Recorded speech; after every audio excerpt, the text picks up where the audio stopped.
Given a zero-indexed integer array nums of size n and two integers lower and upper, return the number of fair pairs. A pair ij is fair if I is less than j is less than n. Okay.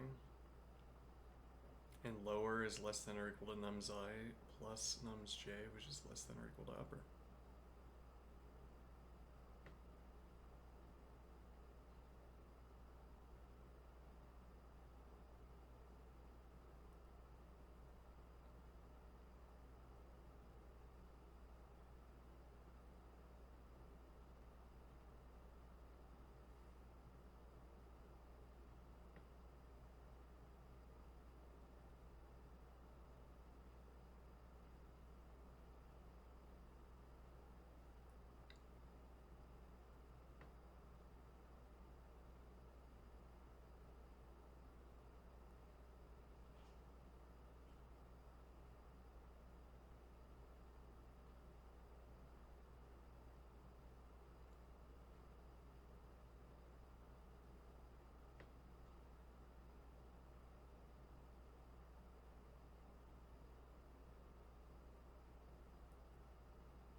Intriguing.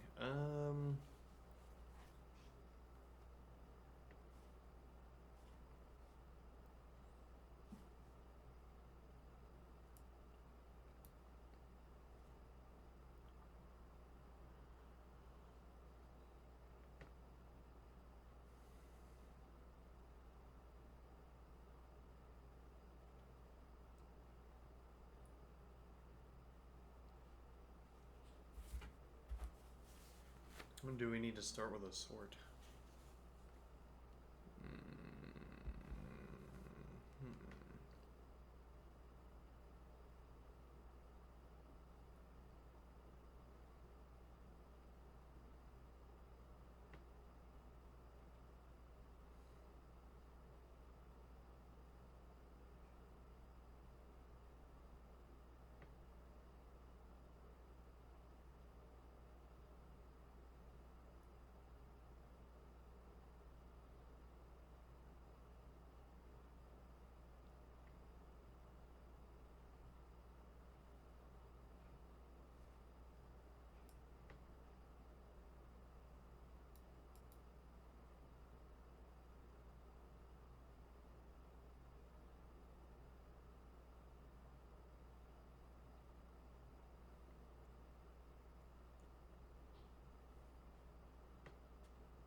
I'm not understanding what this is asking me.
So saying nums of I and nums of j is like a function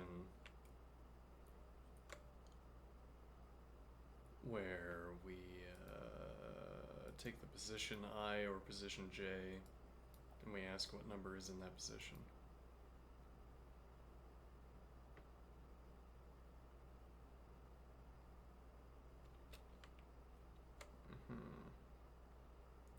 And the pair that we want to get back is the two positions.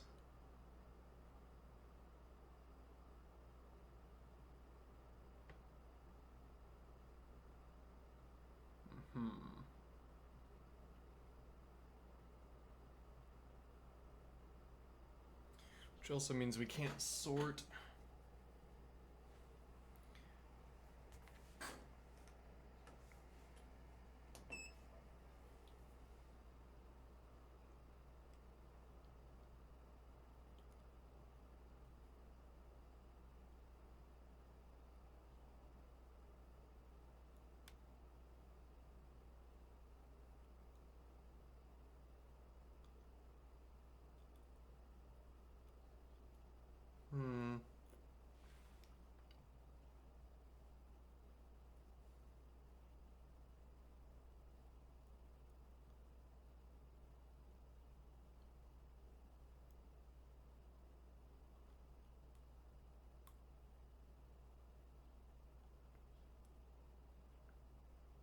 That is a strange one.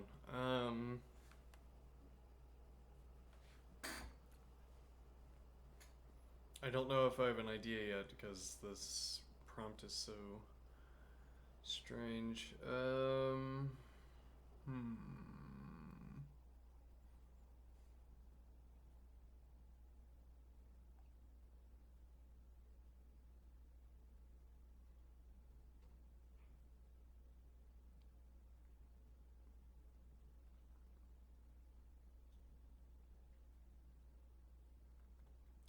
I mean, this constraint, if anything, is misleading or meaningless.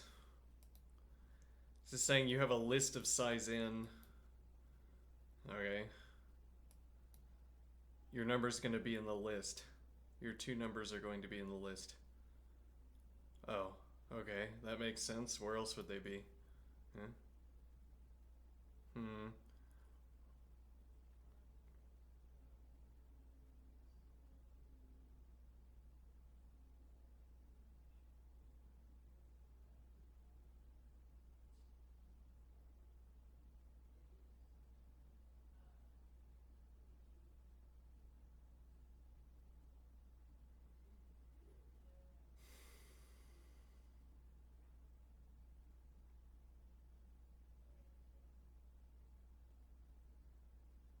The sum is between lower and upper.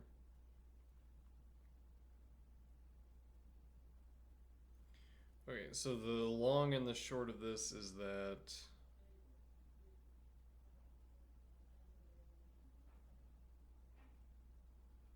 we're being asked to find pairs such that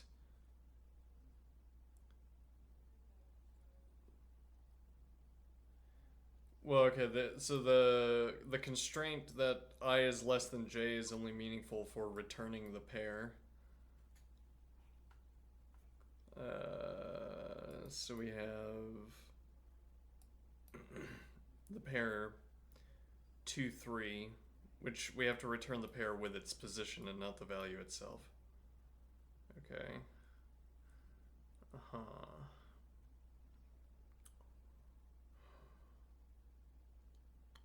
So the task is to find every pair that falls between the lower and the upper bounds, inclusive.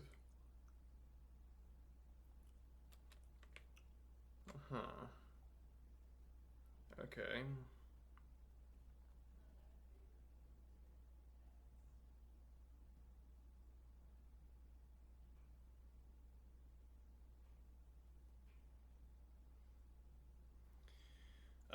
So we can make a hash table.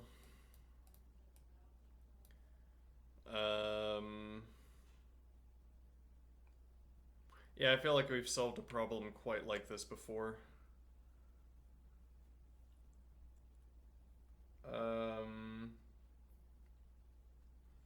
We make a hash table.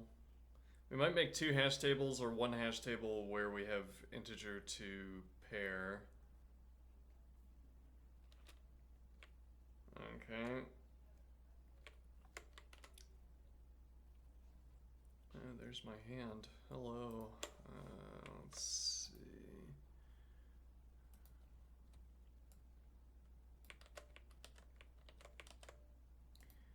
Alright, so we're going to have a hash table. Okay, so let's take this sample.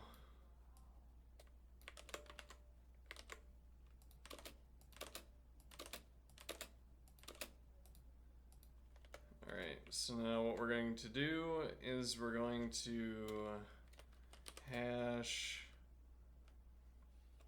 Oh, and the range 3 to 6. Okay.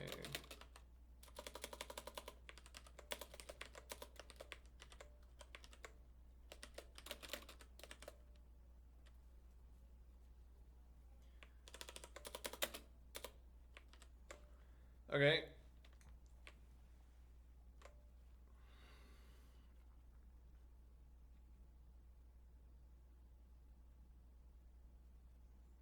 Alright, the solution that I had was not so good. Well, it's not so obvious. Maybe it is fine. So what we're going to be hashing here is first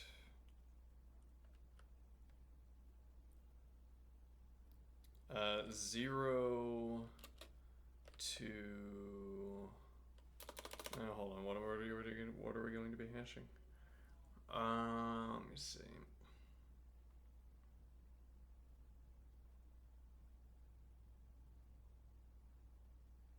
So 0 for position. An unfortunate alignment here in the example. 0 for position. But no, what we'd be hashing is 3 to 0 position. Let's do this. And then 4.0, 5.0, 6.0.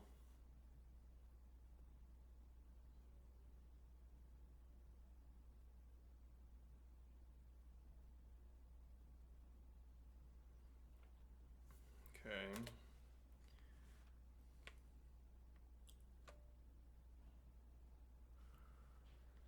And then we have 2.1. Again, this these example designs, I don't know if this is intentional or not, but so we have 2.1, 2.1, 3.1, 4.1, 5.1. Okay. We could put all that are together on a line, maybe.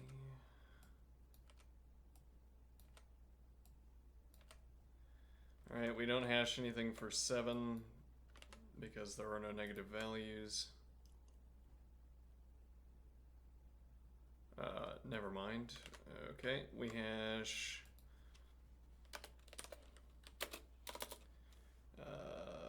2.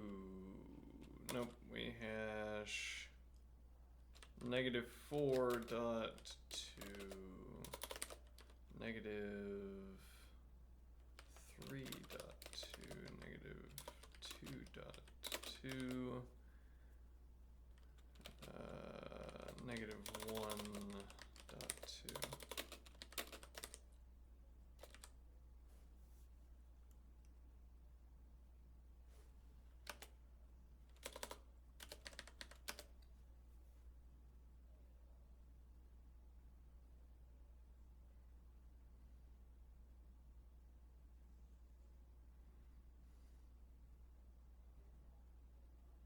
That seems reasonable.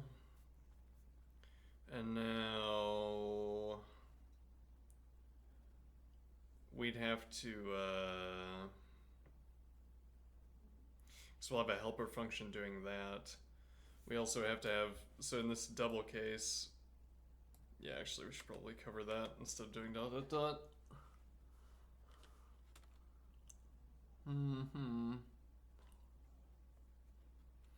So in this double case, 0, 1, 2, 3. Okay, so that's going to be -1.3,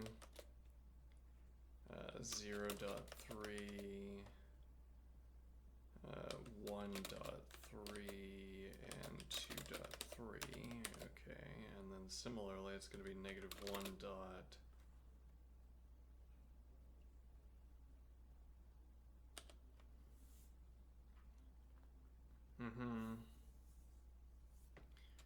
-1.4, 0.4, 1.4, and 2.4.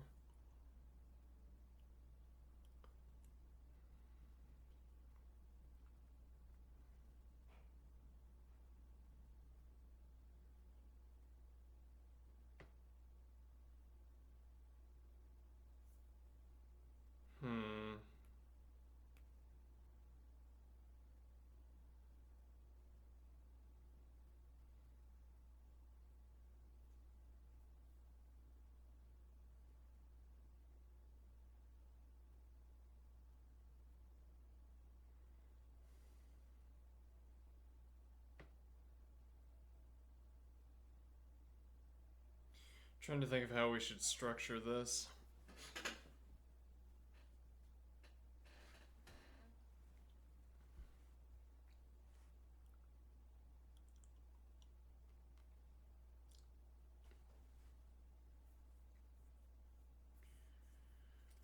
What do I mean? So, as we can see in this doubled up case, we're going to have -1 to 3 and -1 to 4. Okay, which means that the keys are actually going to be -1 to a list.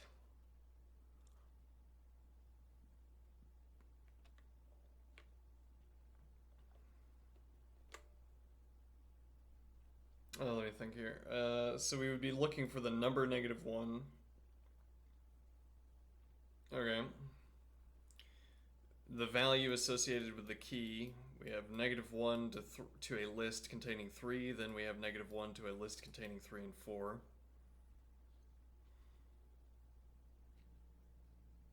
Then if I encounter -1, whatever its position is, will go in the second spot for each of these. So if I encountered -1 at position 6, then we would have 3, 6, 4, 6.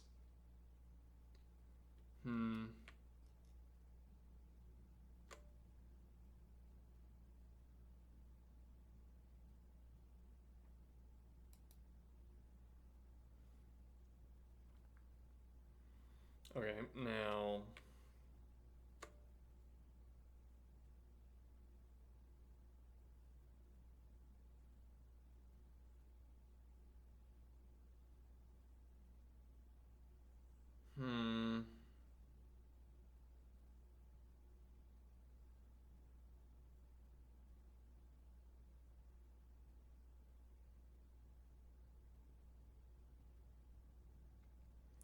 yeah, well, I'd rather.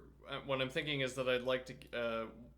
One preference here is to get all of the hashing for -1 done all at once.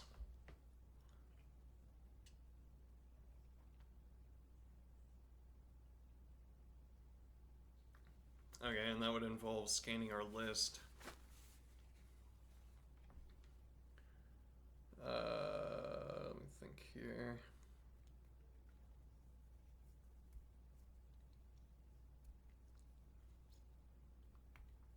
Well, I don't want to.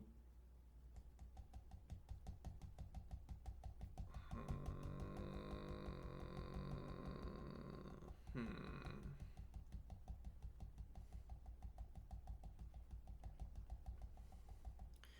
me think here. I have to keep straight what this means. We have -1, which is a number that we're looking for. For convenience, we could put -1 out at the end here.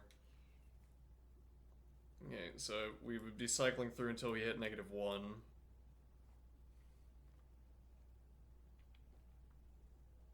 Okay, and we would be looking for that because that's the value at which, where if we sum this value to the value at position 3 or the value at position 4, we get a number within the range. Okay, though we also had -1 and the number at position 2.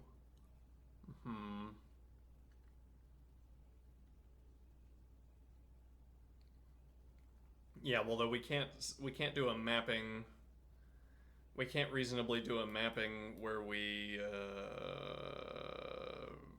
ask whether this number whether subtracting this number from the interval produces -1, and the reason we can't do that is because the numbers are too spread out. If nothing else, the numbers are too spread out. We have this gap for our numbers.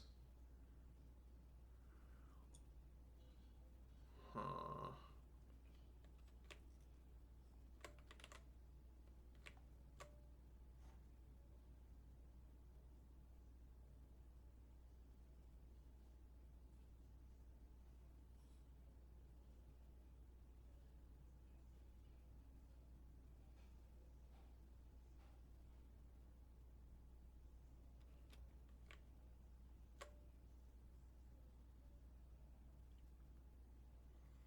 Okay, then we don't have this alternative approach to hashing.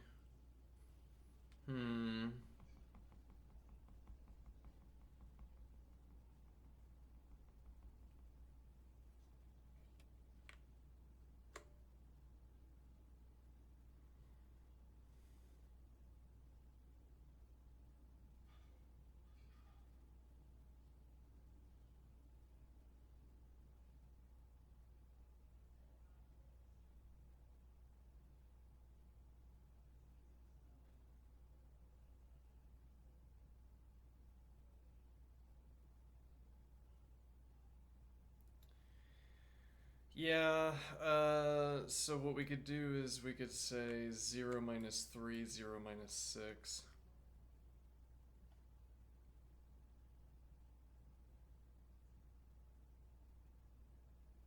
Or rather, no, it'd be 6 minus 0. So 3 minus 0 is 6 minus 0.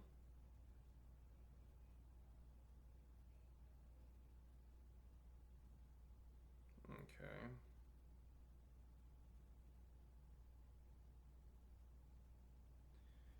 And that gives us a range, it gives us a pair of range values. Be 3, well, it'd be first value minus 0, and then add 1 to second value minus 0. Give us 7. And then we would have range 3 to 7, which gives us 3, 4, 5, 6. And then we have a process that cycles through that list, performing the hashing by sequencing through the list.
Well, I mean, generally we come up with better ideas when we're in the midst of coding, and I suppose that would be because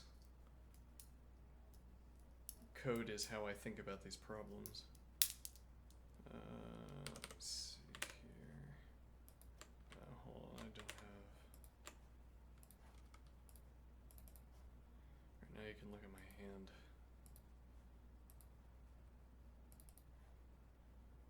While I reload music. Hello. Let's see.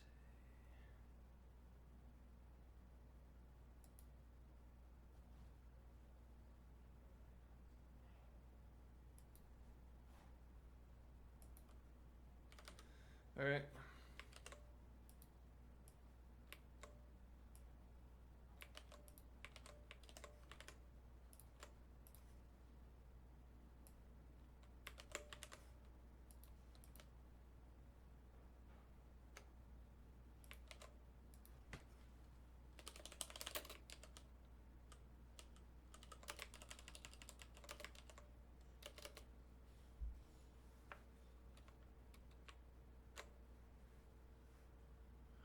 Okay.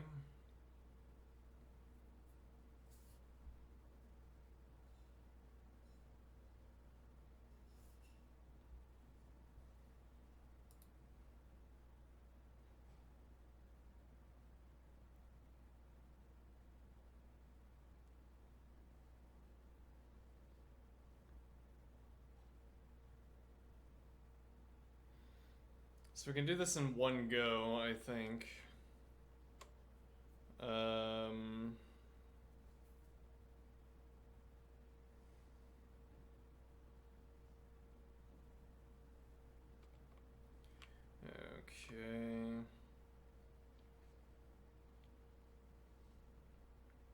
Oh wait, so I could just start with the range list, right? I could start with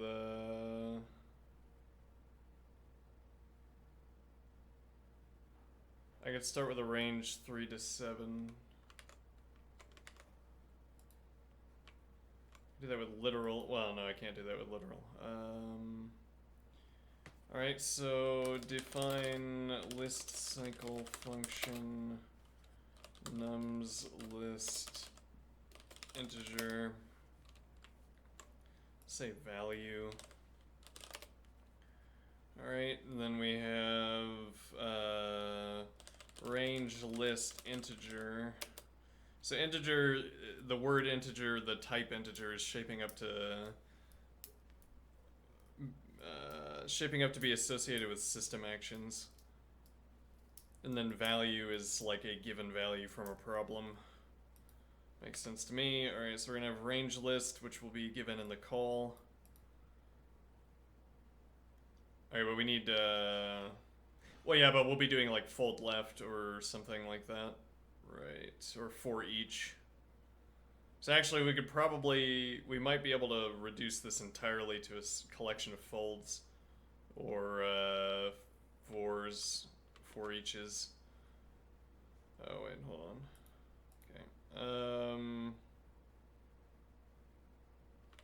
I don't know how to do that yet. Hold on. What else do we need? Output list. Well, we need a hash. So hash. And this is position. No, this is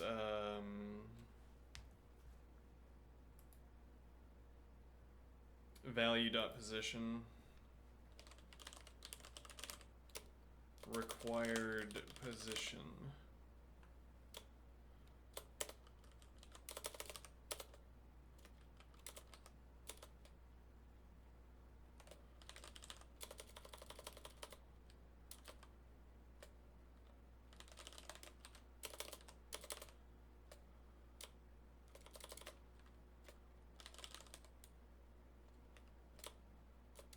I'm trying to think how I want to write this. Required position.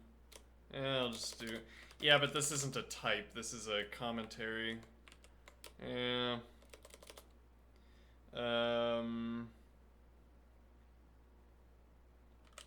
First position as opposed to second position. Yeah.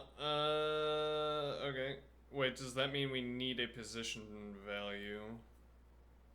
Yes, okay, counter, position, counter, and output list, list.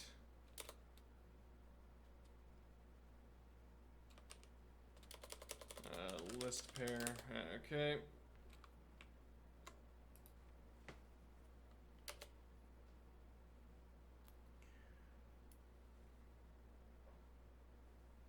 So actually we could do a lot of experiments here.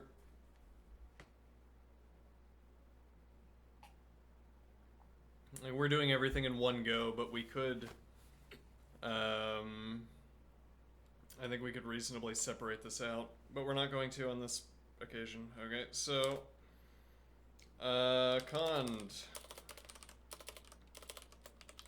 Null nums list value, then return output list list pair. Okay.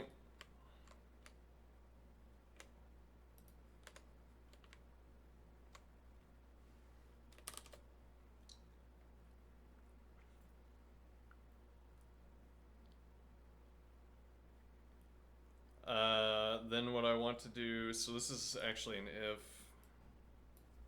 which again, if you're writing if, you're probably supposed to be writing some kind of folder for each.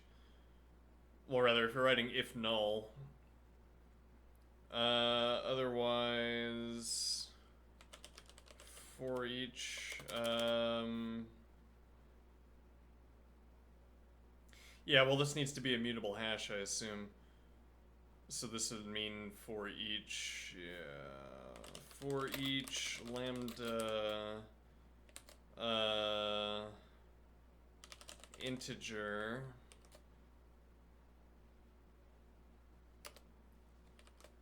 hash set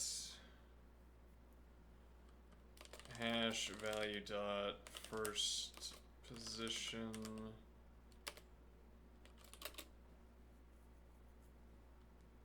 I'm a little bit concerned about, well, if I do car nums list value, I assume this doesn't have to do repeated calculations, but I mean, even if it did, accessing it from the nums list, as we've seen, is not more expensive than accessing it from a let definition. So giving myself a let definition wouldn't be preferable. For each hash set hash value dot first position minus car nums. Let me see.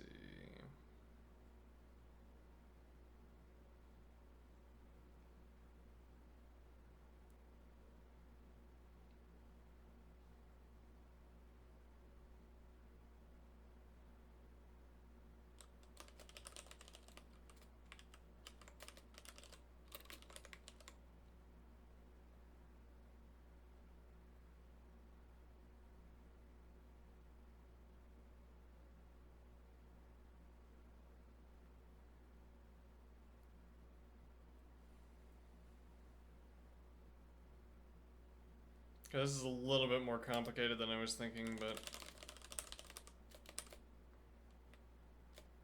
should be fine. Hash set const minus car nums list value integer, where the integer is being taken from range list integer. Okay.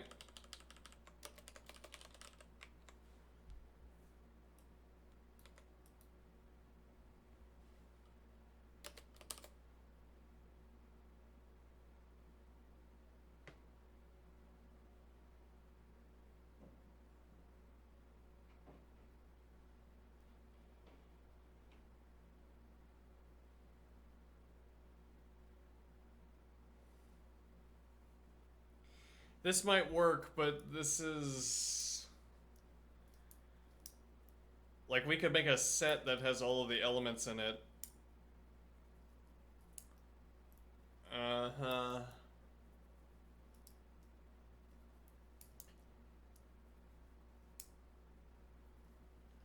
We could also create a hash that tells us the last position where a number appears.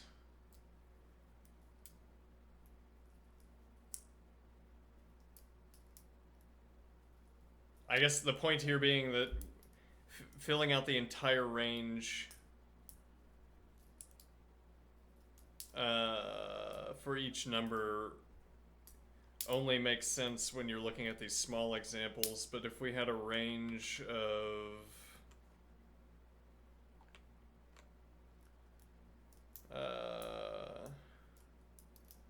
all the way, and then we had a small number, and rather we have a small list of numbers, then we're going to be hashing far more elements than there are, right? So,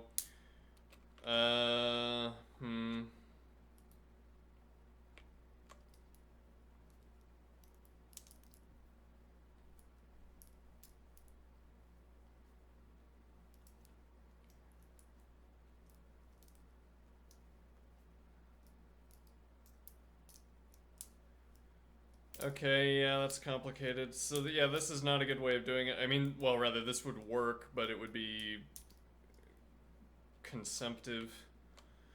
Okay, what are we supposed to do instead?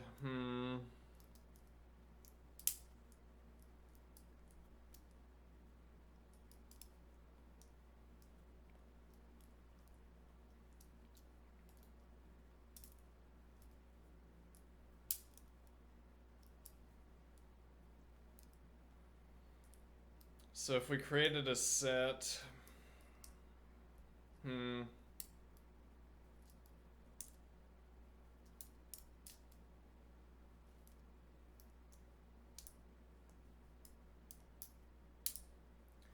create a range list that only contains, yeah, but I mean, we also, if we're cycling through the list, we also know the position that each of these elements are in. So again, the latest instance of an element.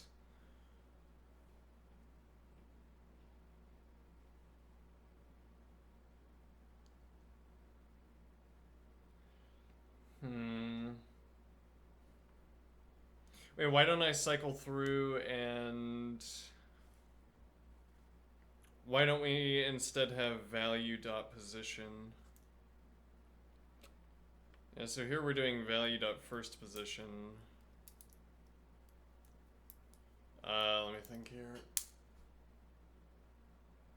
So we cycle through the list and we have values where those values are the second number needed. Okay, so in this case, the second number needed is 3.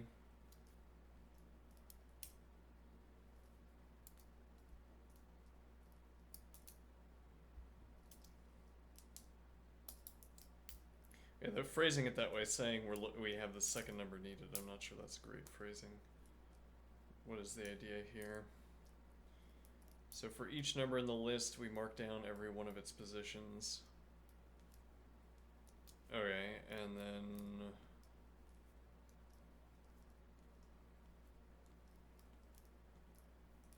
Yeah, but then we come back to this point where this range could be huge. And then I'd have to cycle through asking 3 minus 0, 4 minus 0, 5 minus 0, 6 minus 0, and asking whether those are elements of the hash.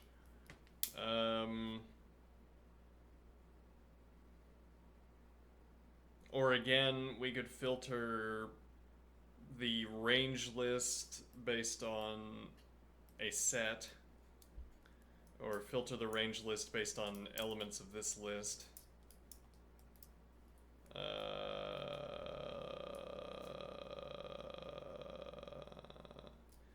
Actually, that's... let me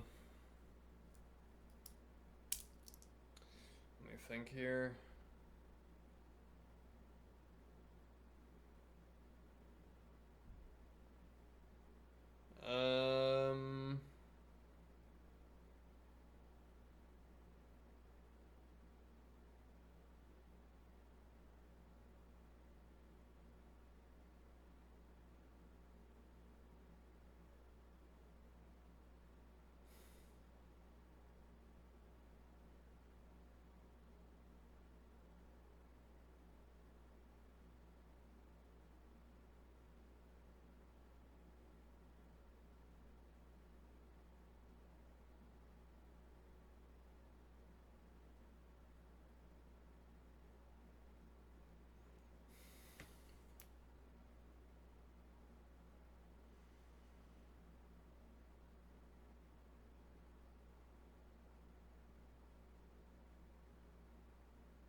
So yeah, I don't know. This keeps turning over and over in my head.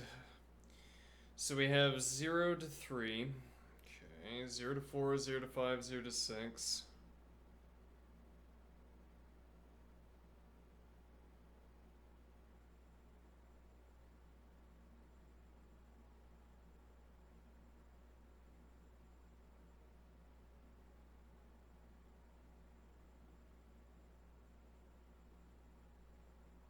I should have changed up this example rather than keeping it. This is having 0 and 1 in front is like intentionally obfuscatory. Like this is what you do. This is what you do with your example to make it harder for no reason, or I don't know, for some reason. 2, 3. All right, and now this would be 1, 2, 3, and 4, and this would be 0, 1, 2, and 3.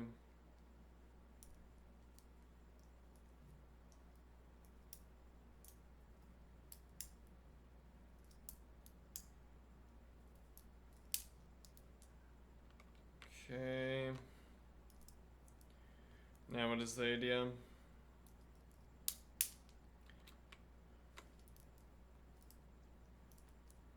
How do we minimize the amount of work that has to be done?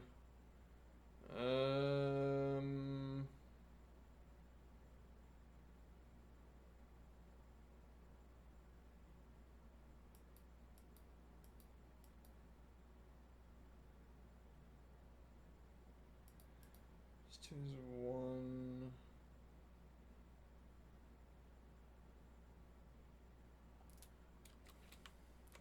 Okay, I'm gonna simplify here.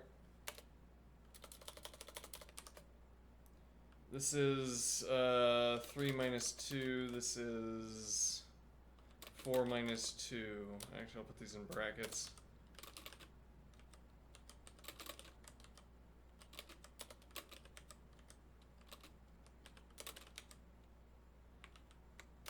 Okay.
We wouldn't be able to filter the range.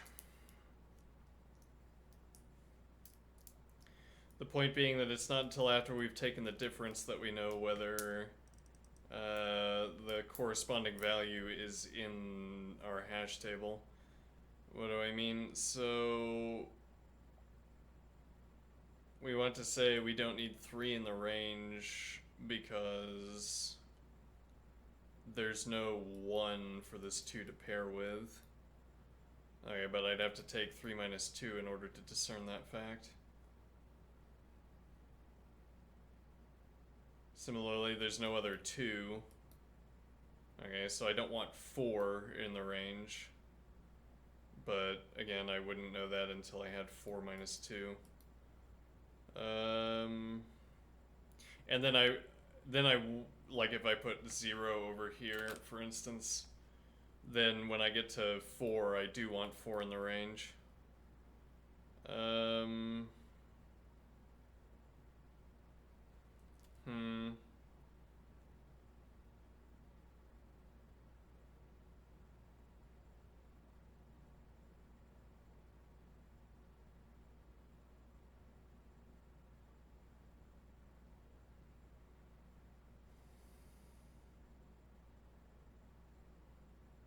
Okay, so we could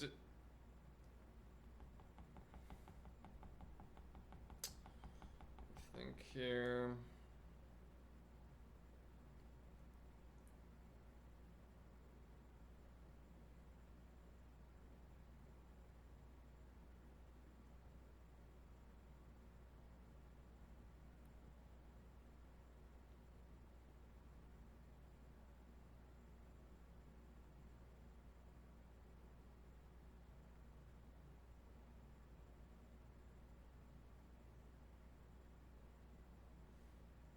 So why am I not, for instance,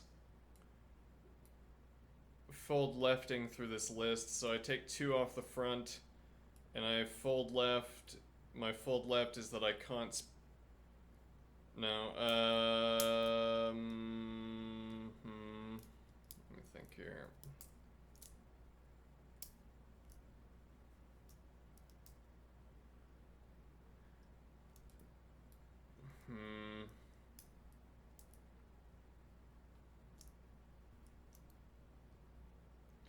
Well, so if I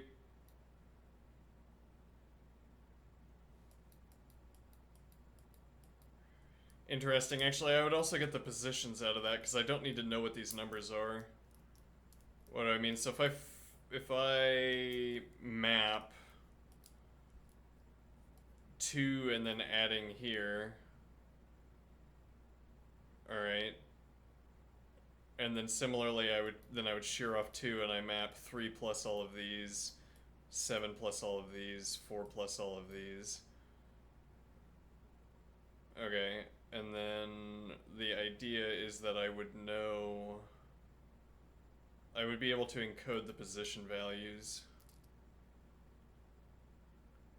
Alright, so then we would ask for each of the sum values, whether they fall within the interval. I'd have the position value of 2, and then I'd have a counter that increments for each next value that I examine. And those would give me the 2 position values. And then whatever position value I have for 2, I would increment it before asking the same questions about 3 relative to its summands. Huh. Okay, is that fast? Maybe.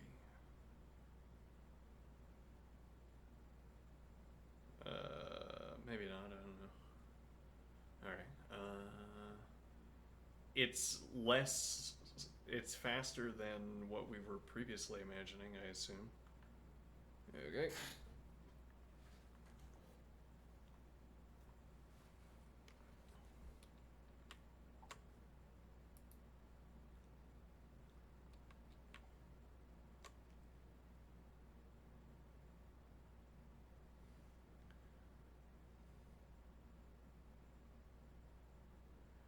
Alright, let me do a toy run on this. We might be able to just map a map.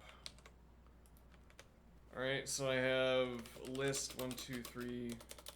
I have list 1, 3, 5, 7, 9. Sure. Define A. And I'll just do 1, 2, 3, 4, 5.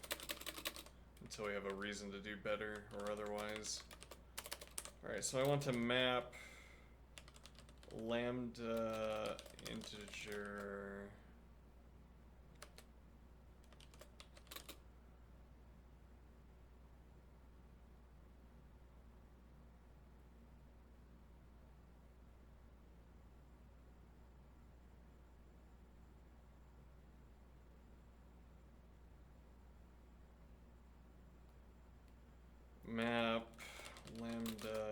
integer plus a. I'll say b. C plus b integer c integer.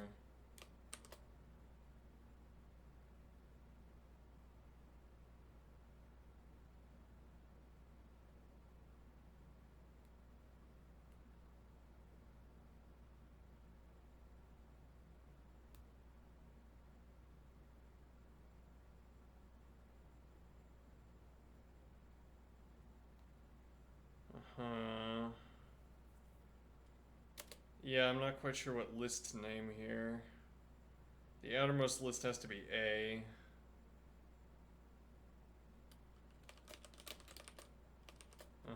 That's a guess.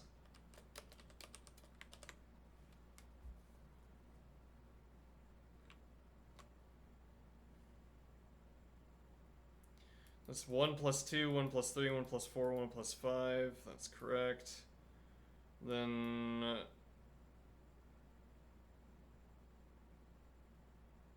2 plus 2, 2 plus 3, 2 plus 4, 2 plus 5. Then 2 plus 3, 2 plus 4, 2 plus 5. What? How'd you get 3? It looked like it was correct, but no, it's not.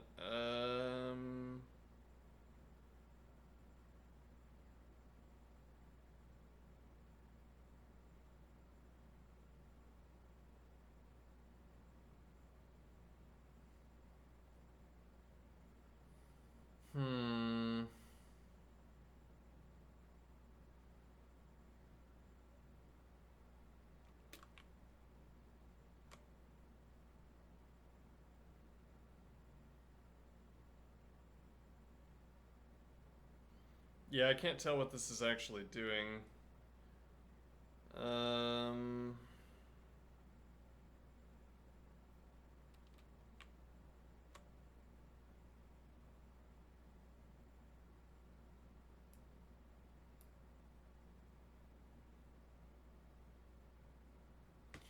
Maybe fold L.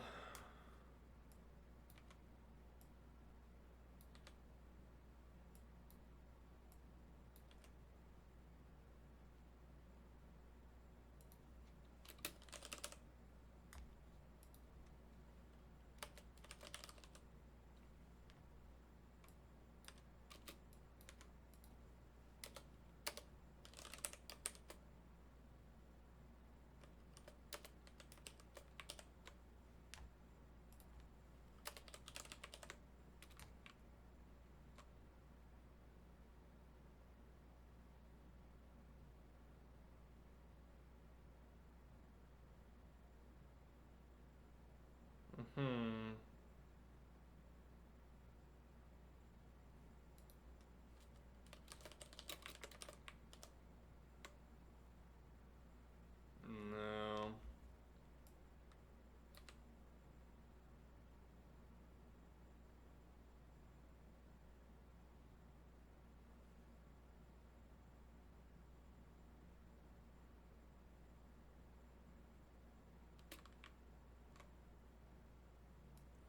Alright, so if I do map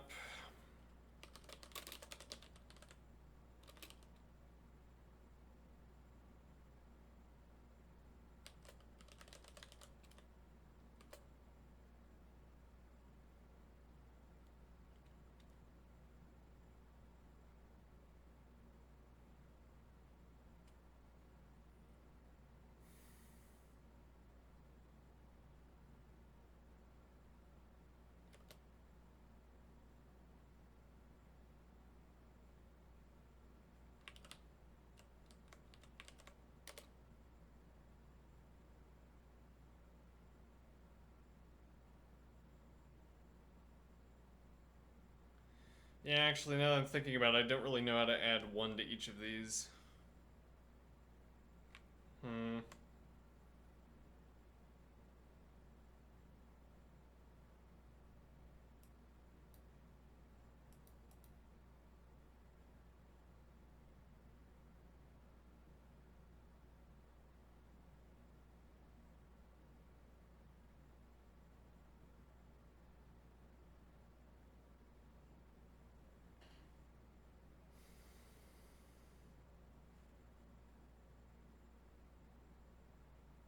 Now that I've wiped out my semantic satiety.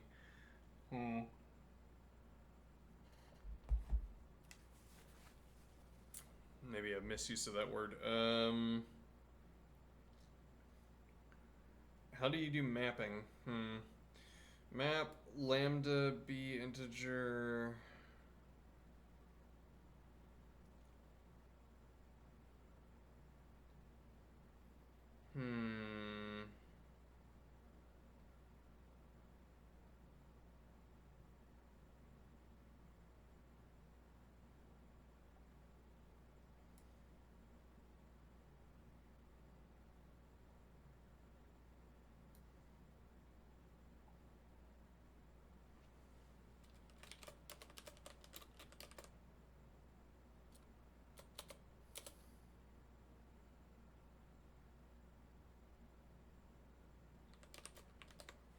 What does that do?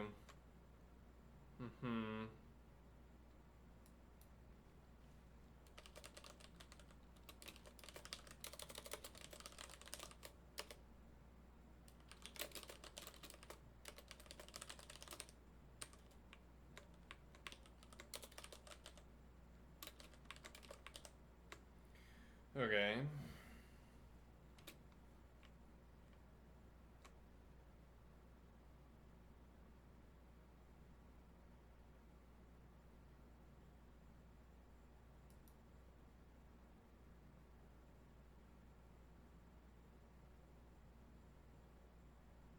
But the problem is that this doesn't update the value of A. So I can't proceed from doing this with car A and CDR A to catter A and CDDR A.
Yeah, I mean, what I want to do is say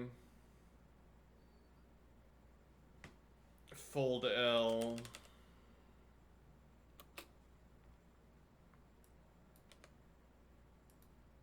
Okay. But then we can't be referencing A.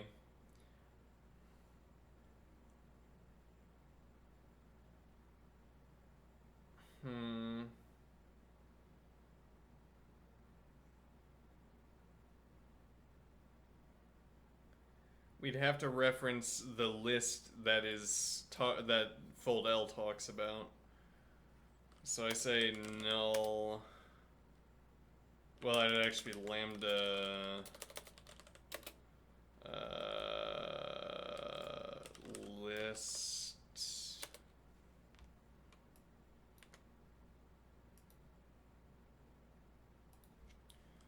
const No, never mind. Let's be result.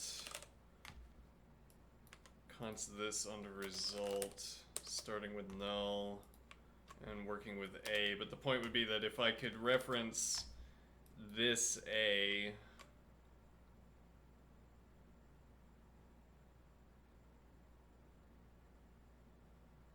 here, but we can't.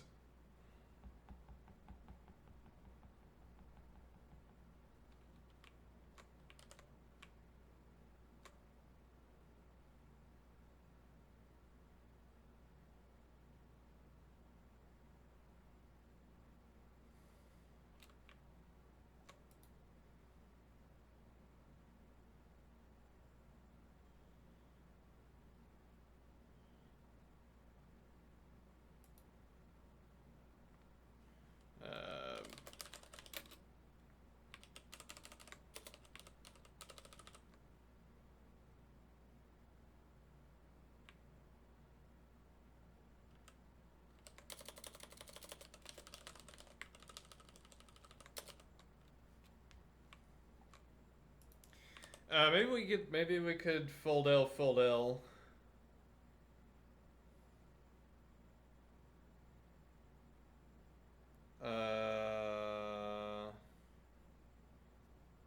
Okay, let's see. Fold L, lambda A integer A result.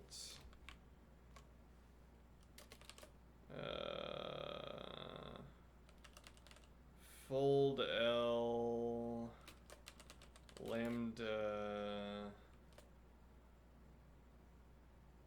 B integer B result.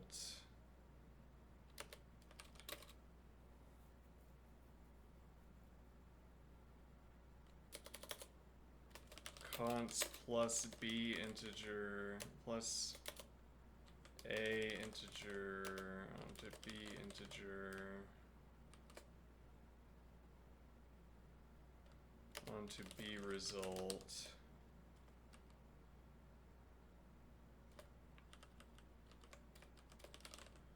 Const the output of this. What is this operating over?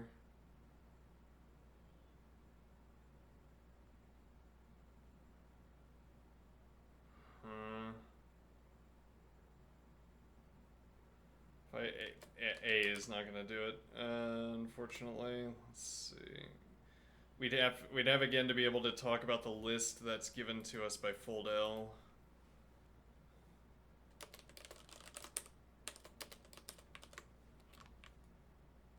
I'm a little bit surprised that didn't work. Well, it didn't work.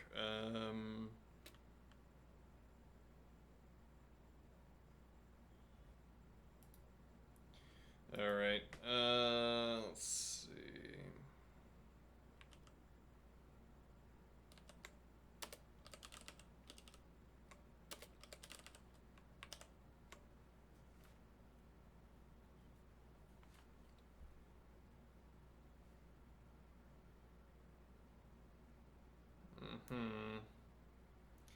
Yeah, it's like almost working. We're getting, aside from the fact, well, the reversal of the lists wouldn't matter, I think.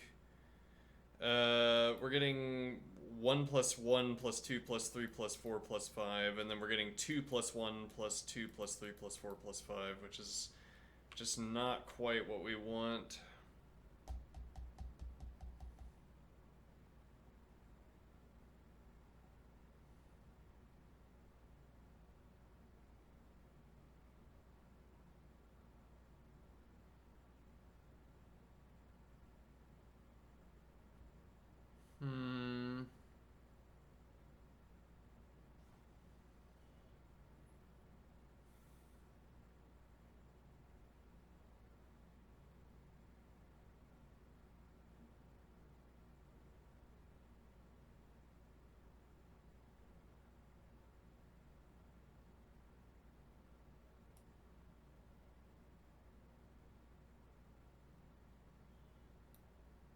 How about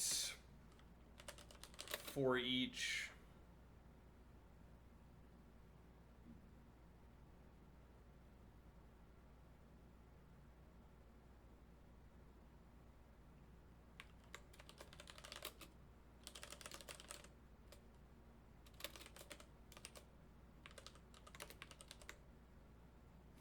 Okay.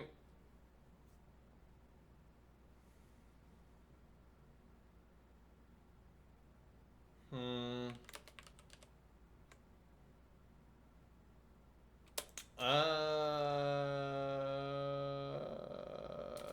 Let's see. Fold L and for each.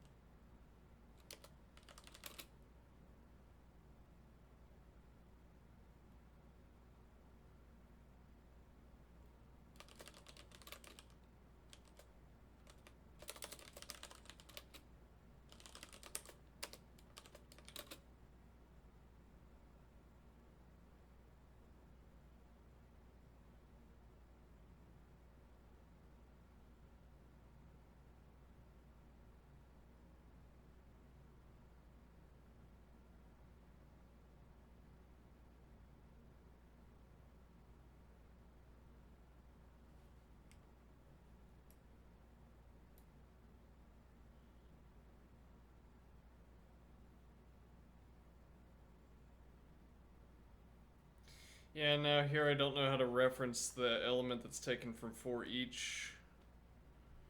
Let me think here. Fold L plus B integer what?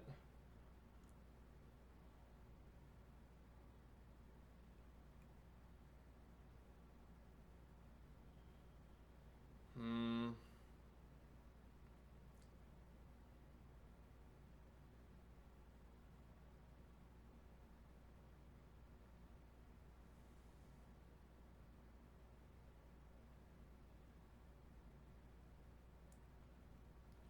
For each fold L lambda B integer result.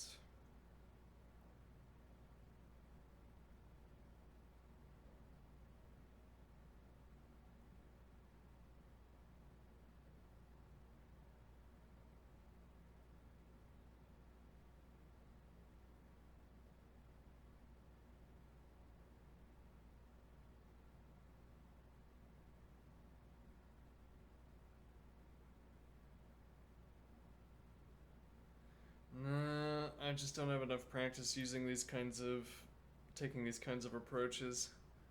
And now I've effectively forgotten why we would want to do this anyway. Right, well, so we're starting with this list.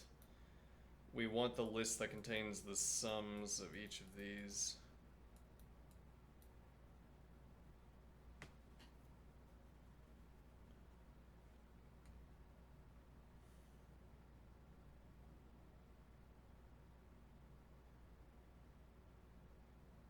And then I guess we're going to filter those lists based on... No, well, we wouldn't be able to run a filter. We'd have to cycle through them because we have to maintain reference to the position value. Right.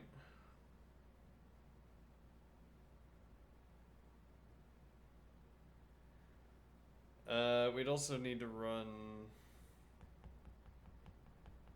reverse at the end. Well, unless we can get fold L or something like this to work. Well, probably map.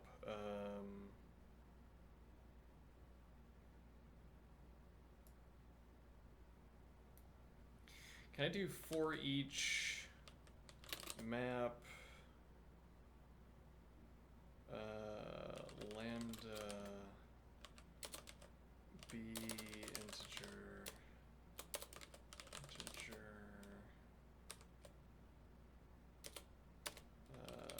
plus... No, because once again this is going to say car A. Yeah, I mean, the not knowing how to reference this element.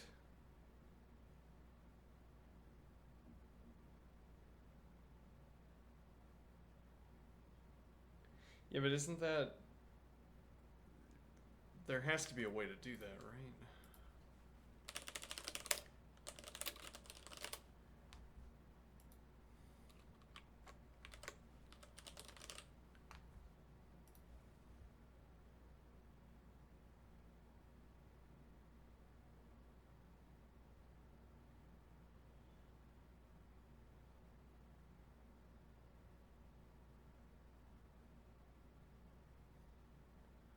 Uh-huh.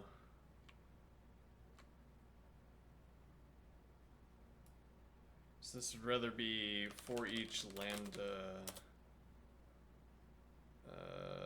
b integer map lambda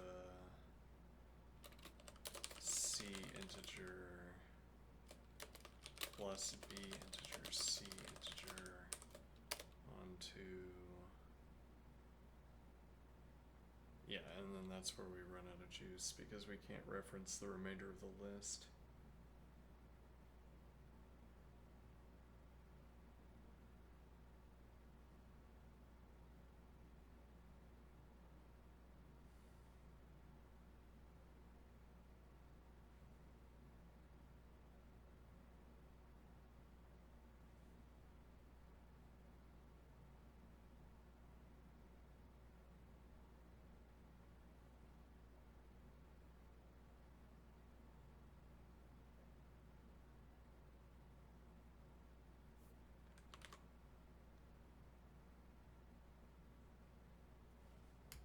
Hmm.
Yeah, I mean, we could put a function wrapper around this.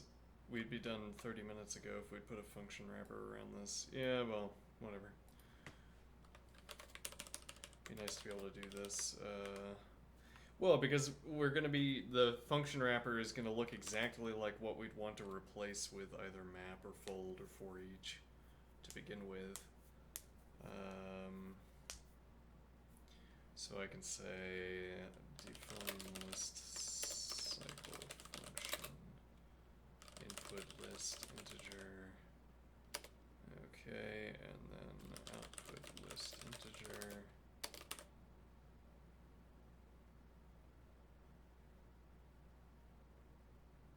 Let me see. Actually, output list.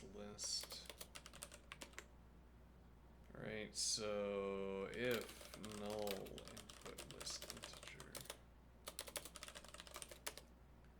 output list, otherwise,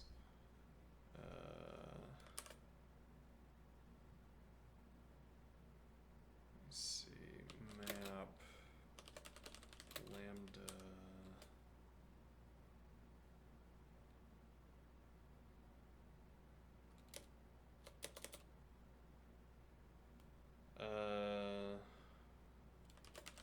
lambda integer plus car input list integer onto CDR input list integer, and this is list cycle function with CDR input list integer, and const this thing onto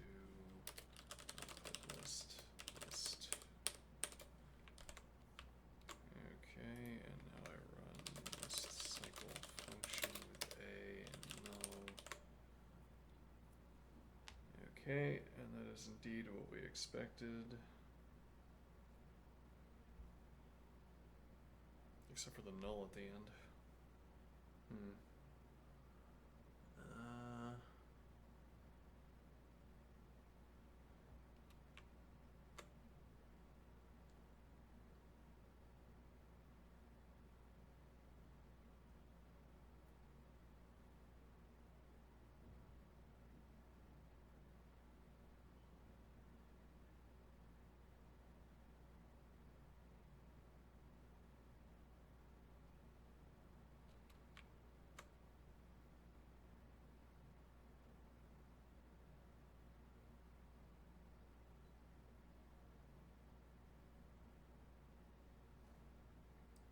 Okay.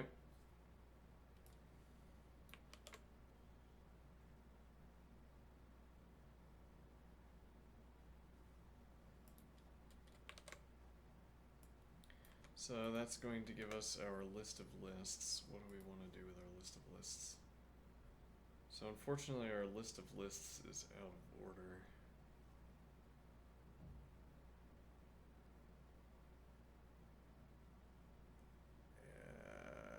Yes, indeed.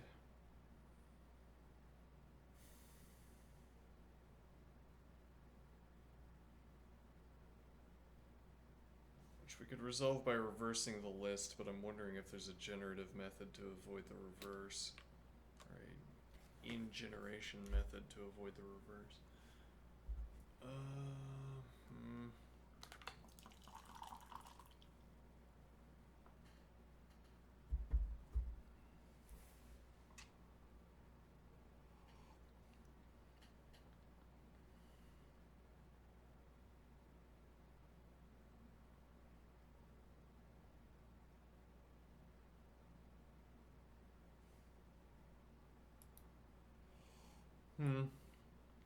Well, and if we had succeeded with a fold left or a map, this would be in order.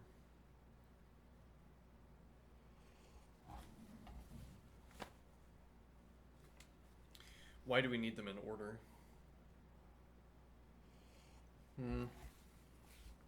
Well, actually, we could take length.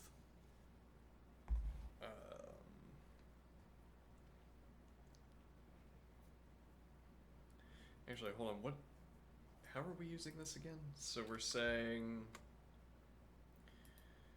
we form a sum, and now we want to ask if any of these elements are between. Okay, but then that's why we would do.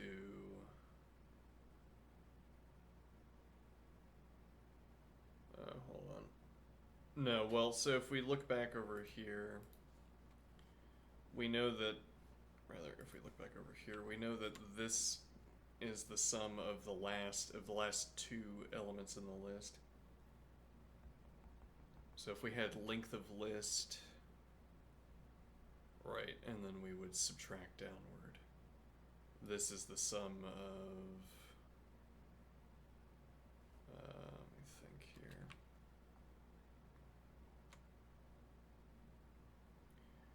Last two in the list, and then this is 3 with 4 and 5.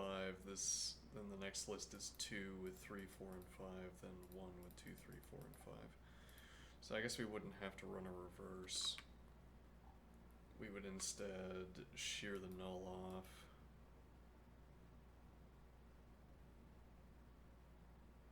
Okay, and then if we have the length value plus or minus 1, I guess minus 1, I don't know. Yeah, because the length is going to be indexed to 1, and then whereas the position value is indexed to 0 for the purposes of the problem. Alright, so we're going to have the last two digits adding up to the last two numbers adding up to this. Okay, and then we ask if this is in the range, and if it is, we know where we got that number from. Okay, then we would subtract 2, then we would subtract 3, then we would subtract 4, incrementing back up.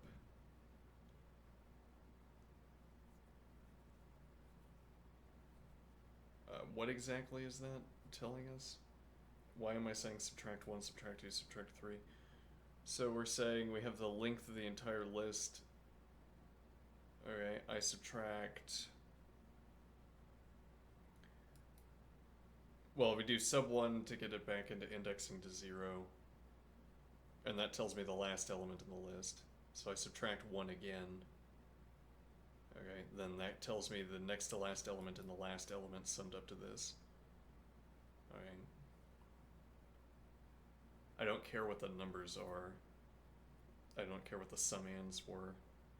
Okay, now in order to get the position values that added up to 7, I have to take the last position value and subtract some number.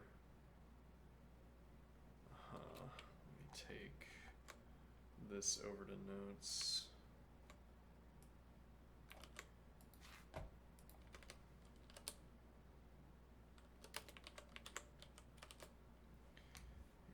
Okay.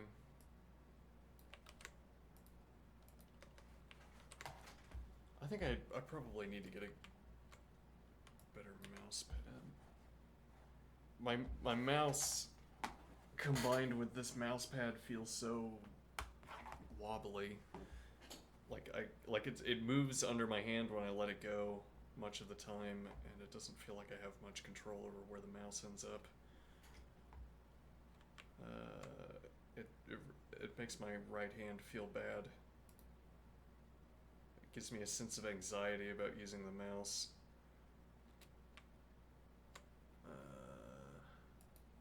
Which you don't want to have if you're using the mouse.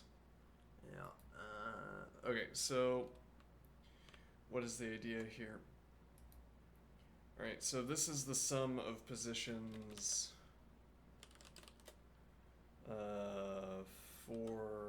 3 plus pos 4.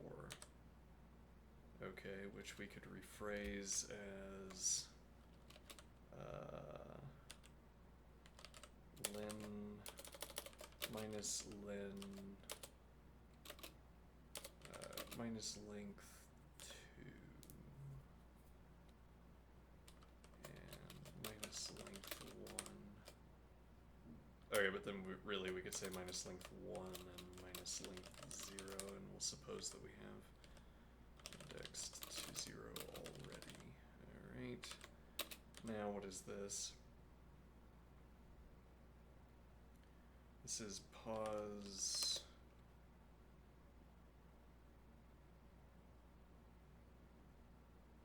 2 plus pos 3 pos 2 plus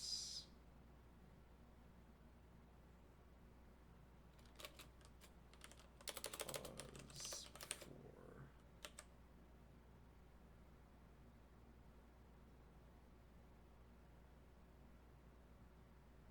4. And then this is pos 1 plus pos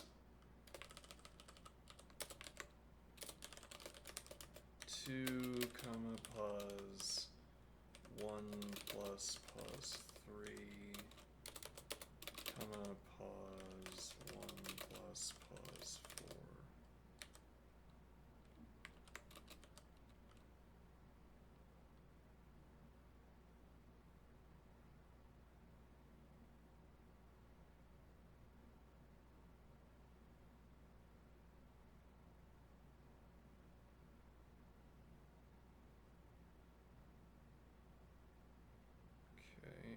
Similarly, we're going to have pos 0 plus pos 1 dot dot dot.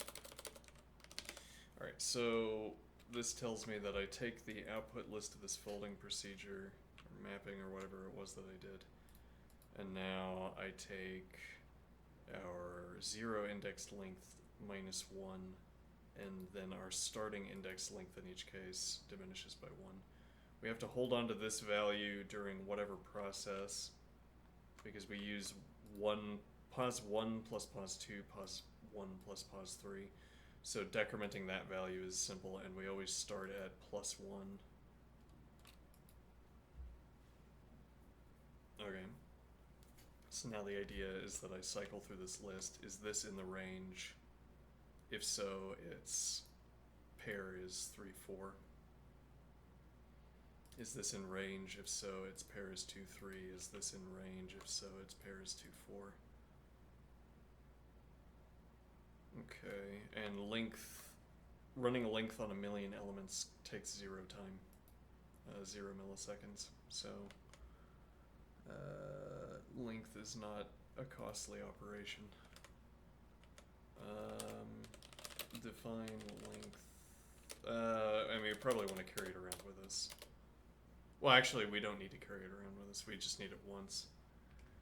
All right, so we're going to do.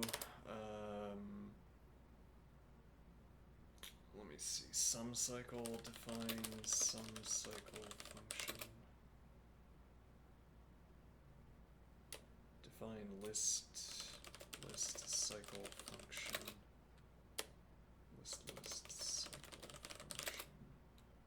Okay, input list.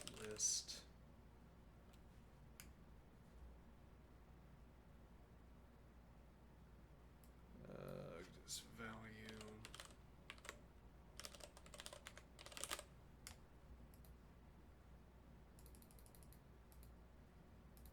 Yeah, I mean, I complain a lot about my mouse, like having to have pro video gamer levels of aim to interact with anything, but my mouse setup is horrible. Like the mouse pad, such as it is uneven, and it has optical interference encrusted into its surface. So, let's see.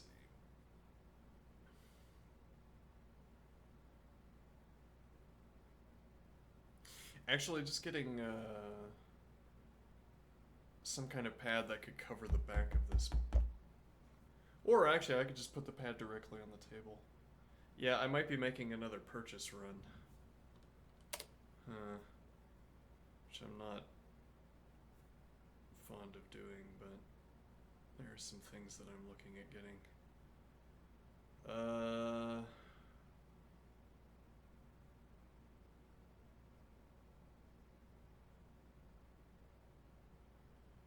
List cycle function. Alright, so we have our input list. Okay. Wait, so I could probably... it's a little bit intricate to be cycling through this. Oh, also, this is CDR. Yeah, because it has a null at the end.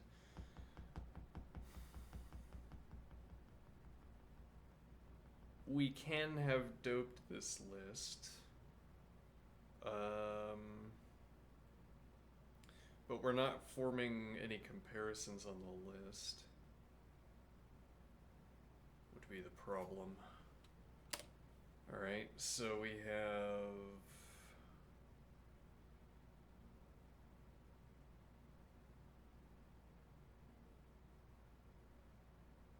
Okay, but we might be able to use a fold operation within this. So I'll just put position, position.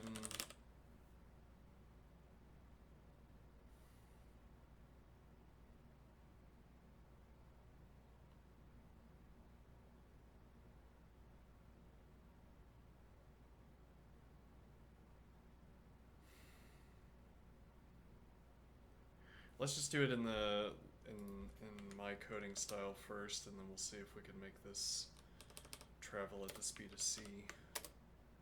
All right, so we're gonna have position. Yeah, this will be two distinct functions, and then output list pair. All right, so if null input list, then output list pair. Yeah, and again, there's not any check we're performing, so there's no list doping we can do.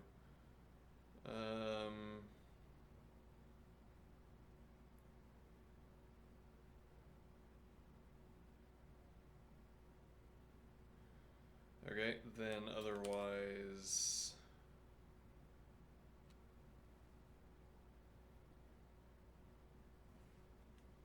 we'll say list cycle 1,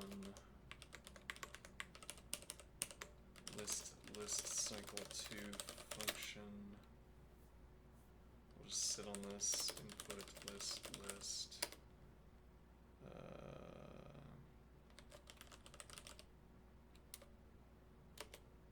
Position, output list pair, add 1 position. Okay. Define a list cycle 2 function, input list.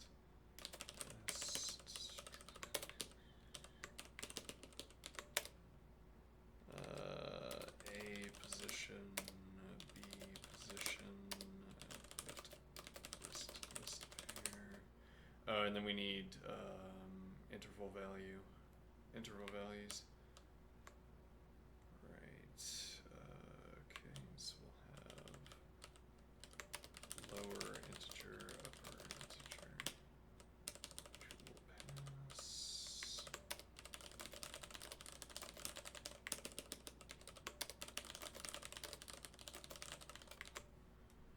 Okay. Now, what are we doing?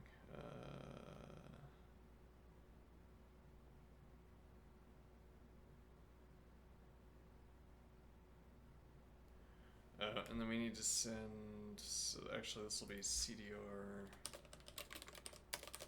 car input list. Okay, that's going to be value, list value.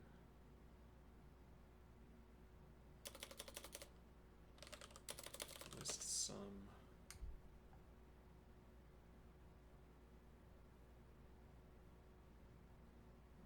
Okay.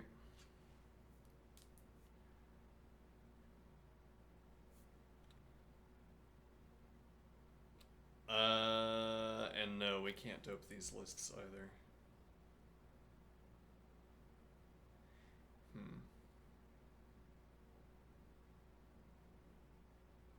And that's because we produce them with this.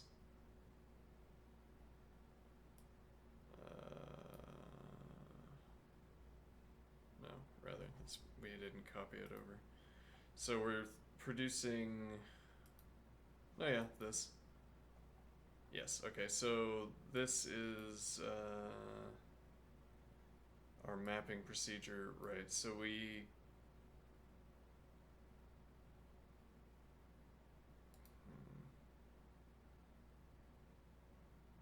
right, so because we're using map, we don't get to designate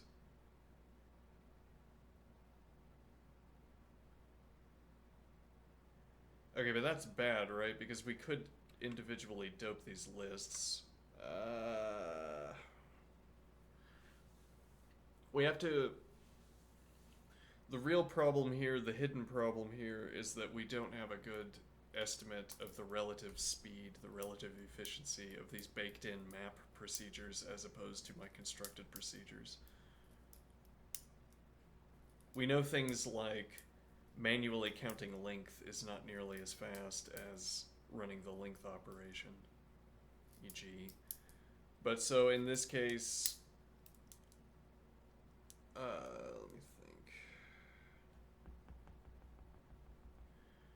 Well, actually, hold on. Could we have done this with fold left? And the question I'm asking there is instead of map. And the reason that I'm asking that is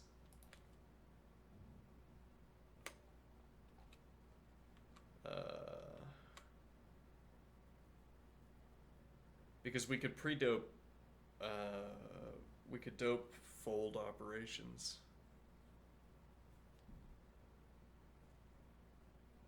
Okay, and the point would be, so when we're cycling through in list cycle 2, we have our list of sums.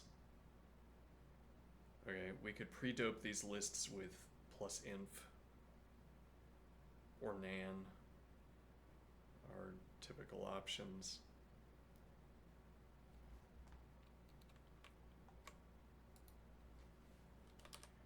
less than 1 plus nan dot 0 to false. Okay. So these would be, the left and right here would be our interval values, and we'd be asking if nan falls between them, which would be false. Okay, so nan would work, inf would work. So we pre-dope each list. Well, and the point would be that, particularly towards the heavy end of this process, that that doping could save us hundreds of thousands of null checks, because we have num's length is 10 to the 5th, which is 100,000 if I recall correctly. Okay, but the point would be that we have to do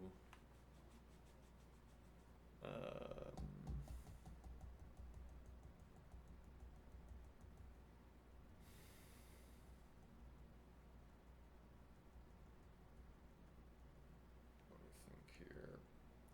Well, so we have a list that's 100,000 long, then we have a list that's 99,999 long, etc.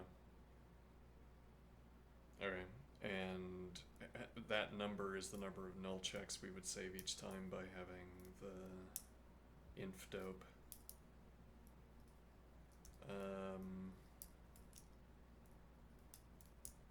So I mean, if we did fold left again, because we designate the base pair value, the base of our fold left operation, the accumulator, because we decide the accumulator. Okay, yeah, let's see if we can manage that. So let's copy this. So we're gonna designate the accumulator so that it contains, I prefer nan personally, but just because it's funnier, and all things equal, all else is equal, so might as well go with nan. But let's see, so fold L,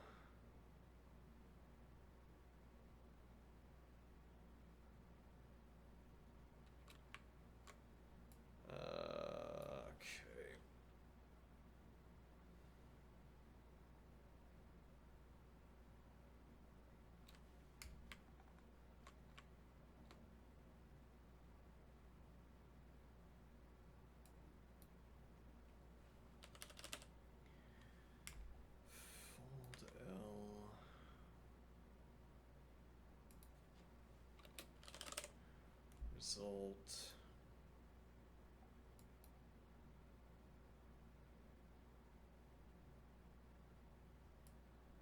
Okay, now this would be list plus nan dot 0 and cdr input list integer. Const that on the output list. Okay, did this work, and to what extent? No, it did not work.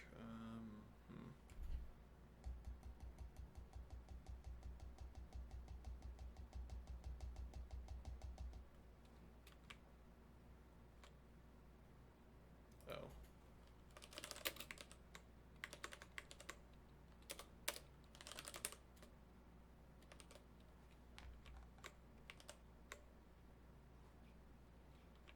Right, did that work, notwithstanding the horrible... Yeah, it looks like it did, right? 1 plus 2, 1 plus 3, 1 plus 4, 1 plus 5, and nan at the end. Now we end up having the numbers in reverse, but that doesn't matter. And then we have 2 plus 5, 2 plus 4, 2 plus 3. Yeah, I mean the layout of this is horrible, but this worked. Okay, so that's going to be our function instead. So we pre-dope all of our lists.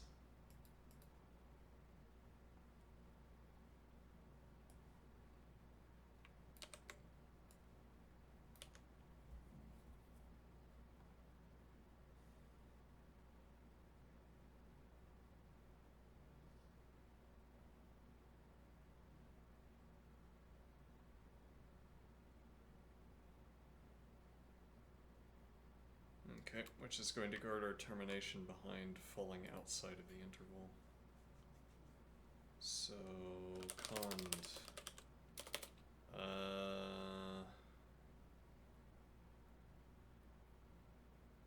Let's see, less than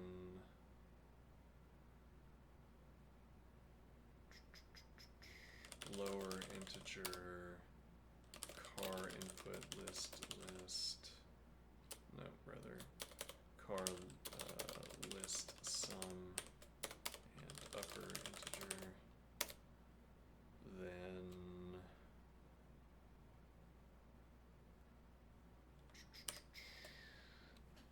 call this function back with cdr list sum, a position remains unchanged, add 1 b position. Actually, are these out of, they are out of order. That actually is a problem.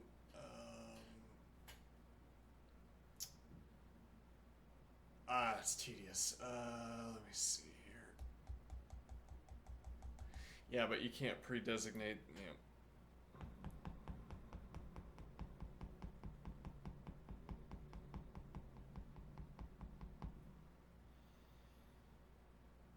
you can't pre-designate the output list for a map.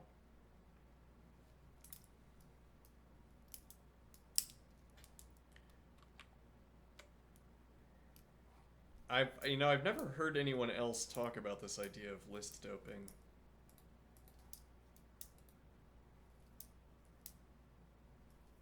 And none of the facilities accommodate it.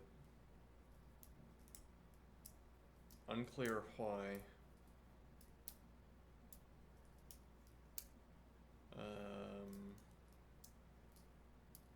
And consequently, I don't know, I wouldn't know how to search for it. I don't know what its name would be.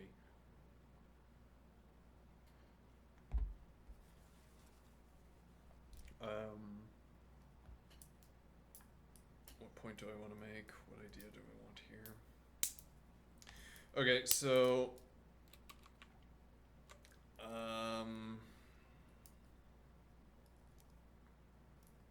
wait, why does this skip?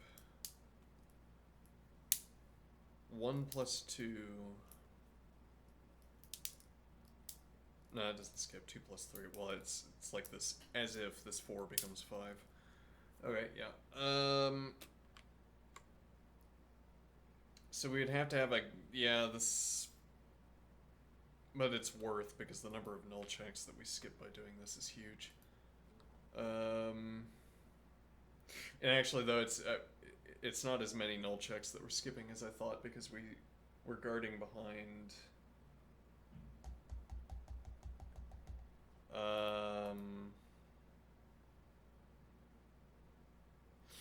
Well, actually, so we could.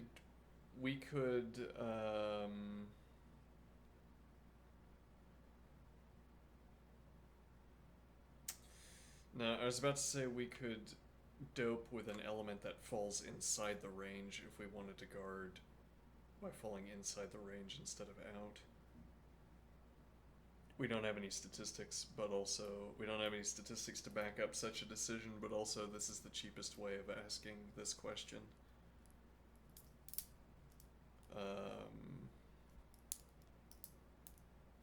We don't have a cheaper way of establishing whether car falls within the boundaries. So we could negate, but we're doing a tight loop.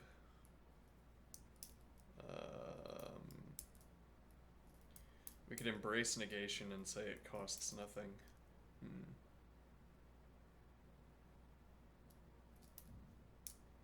So yeah, I mean the point would be that instead of nan, we dope this with upper -1 or whatever.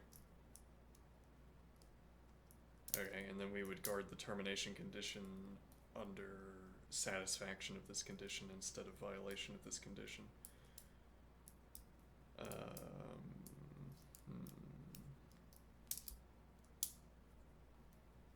And actually, we could do it both ways.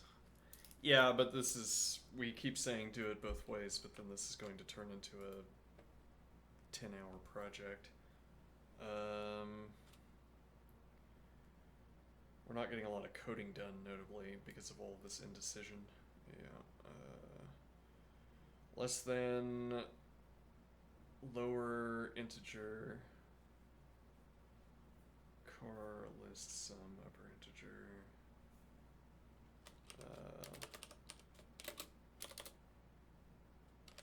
Nan car list sum. Then we go back. Okay, so we could actually just ask here. Oh, actually, we could do number where nan is not a number, right?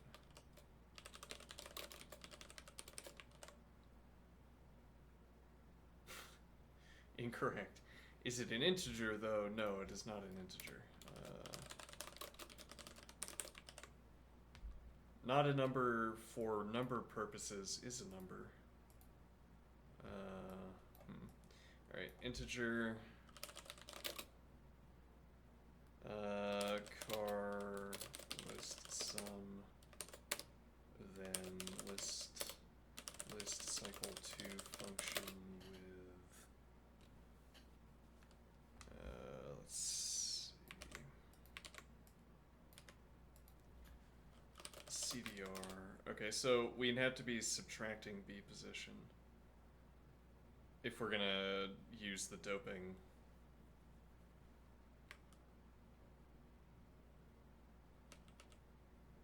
We can also do equals A position, B position, notably.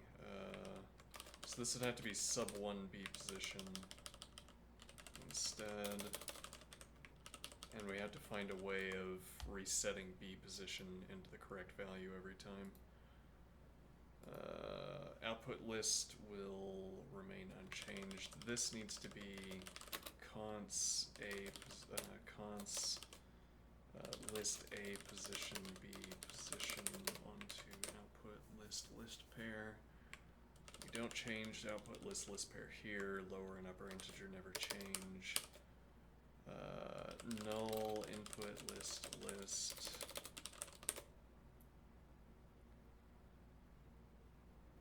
Then output list pair, otherwise. Yeah, so we're gonna skip this function, we don't need it.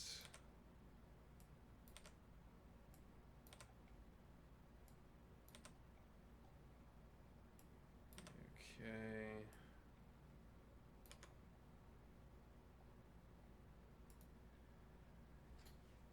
Else.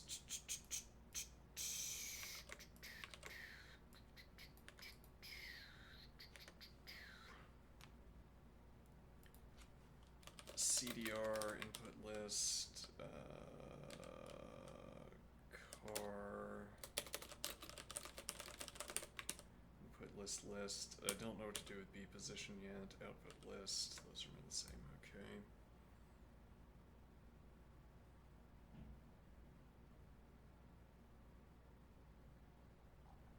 All right. So split. Guard termination behind inclusion versus exclusion. In interval versus out interval. Okay.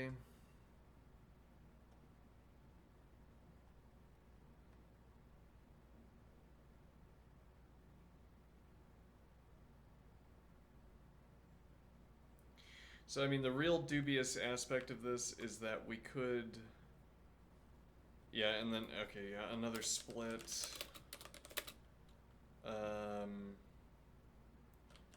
Pre-filter.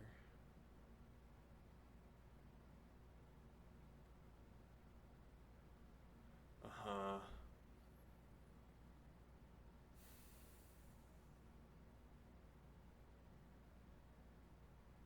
Pre-filter the sums, which I could have more description there, But I'm not sure what that description would be. But what do I mean by pre-filter the sums? So we could ask when performing this folding operation, we could ask about lower integer, upper integer. Actually, we could make this an if clause and say if between lower and upper integers, then const something typical, otherwise const a placeholder value.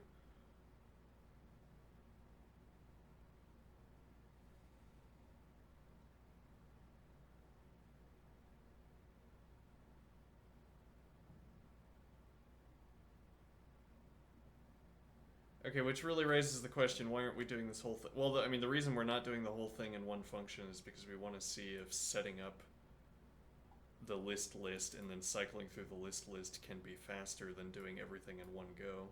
It's part of an experiment, though. At least we can interpret this as an experiment. Okay, how do we get, it's not sub 1 B position, how do we get the correct B position? So we need a counter, of course. Counter, alright.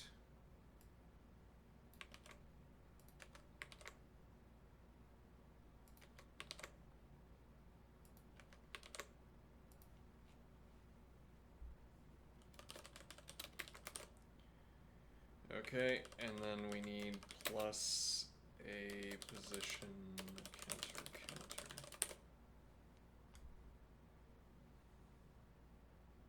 And then put a big plus minus warning on that, get the plus minus division on that problem.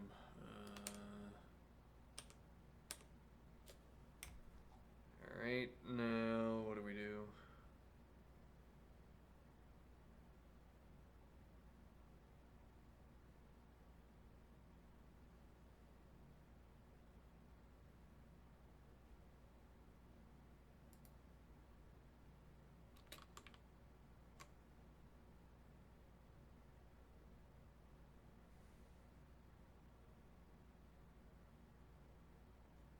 So we call list cycle function with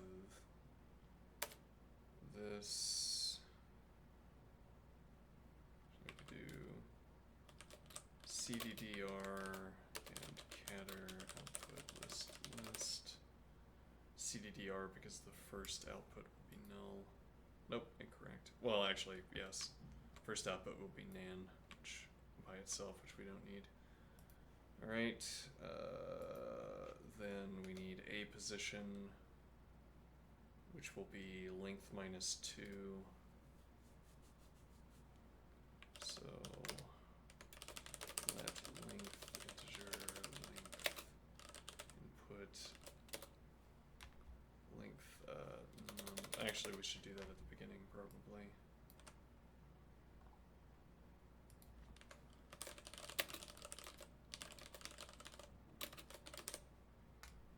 So that we're not sitting on nums needlessly. So I am thinking. I want my computer memory and so on to be such that if it sounds prudent to my ear, then that's also correct for how CPU and memory work. I don't want to sit on nums. I have to sit on nums if I run length nums here, so I should run it earlier, and then garbage collector can pick up nums. Okay, let's see.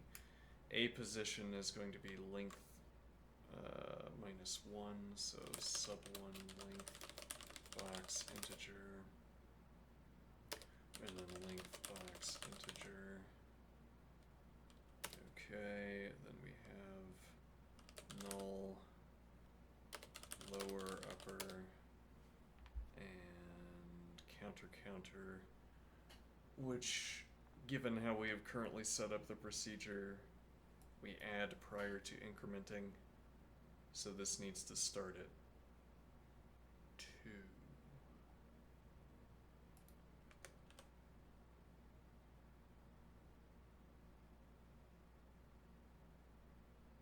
Okay.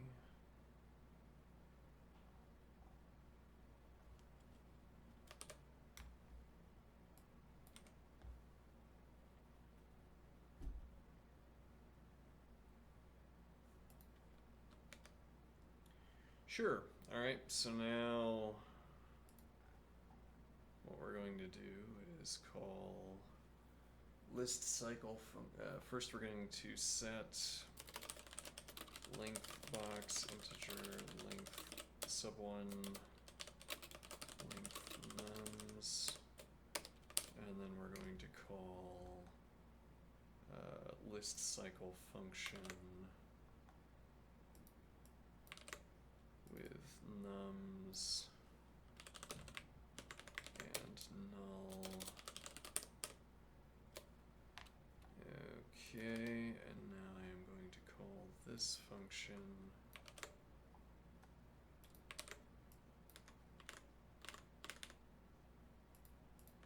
with this list.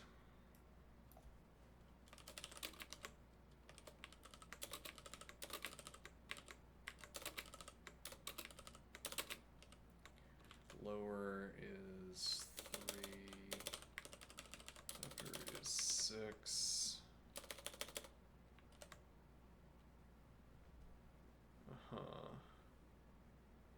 Nope, that's not correct.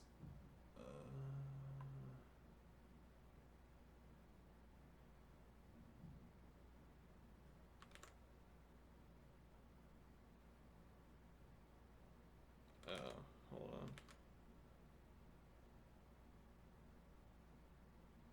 on. So we don't have to produce the pair.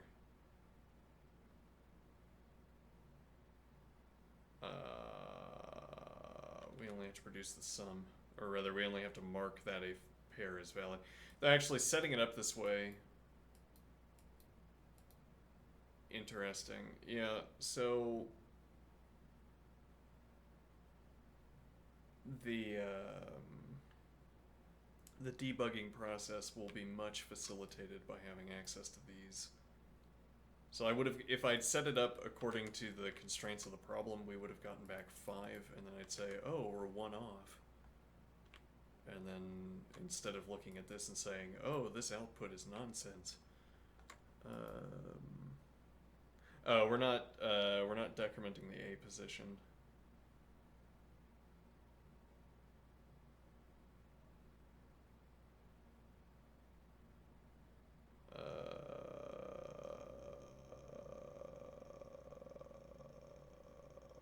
Okay, that's a little bit horrible, but we could do add 1.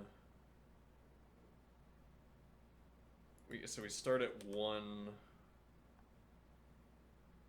and then sub 1 A position.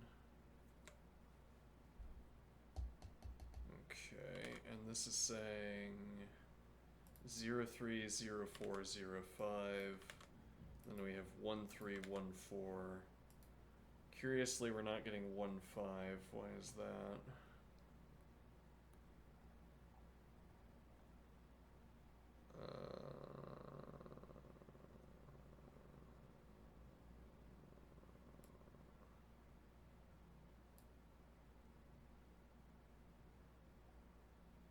That's because we've used... Right.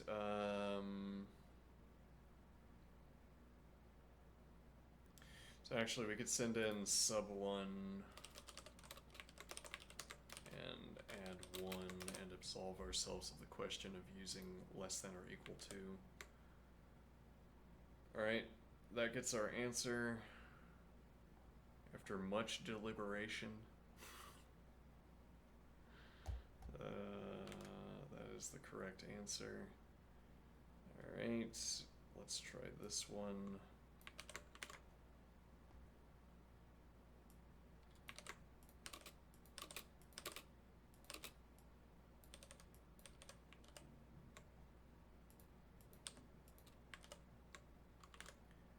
Yep. Alright. Now...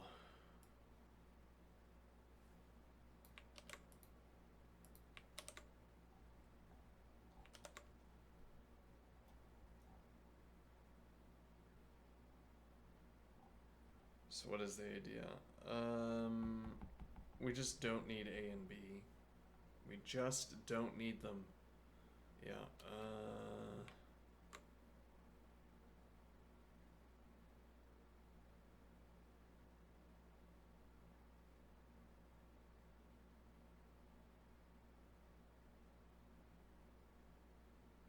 Am I sure that we don't need them?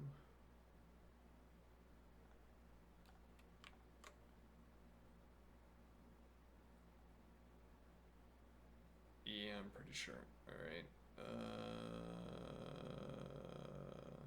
That also means that we don't need our counter. Okay, so we delete these two arguments. Well, we need the counter for a different reason. This is now going to be 0. Okay.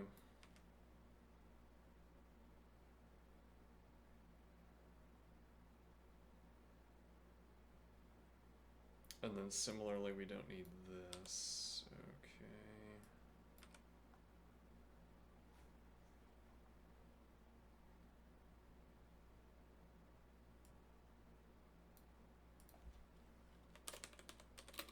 We're repurposing the counter.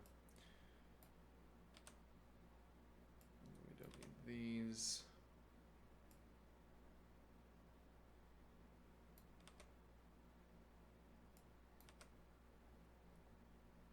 Okay.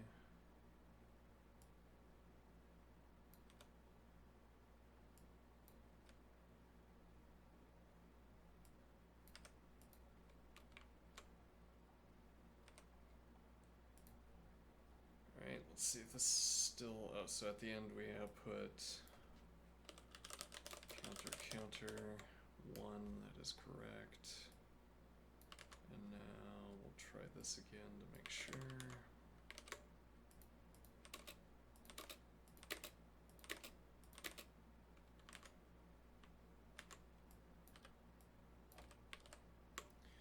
Alright. So the two splits we want are pre-filter the sums and guard the termination behind in interval versus out interval. Though that's effectively probing the test cases.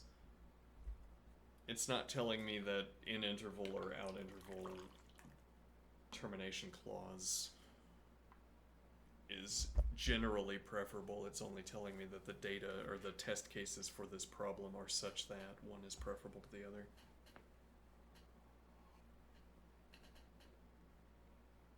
Okay, but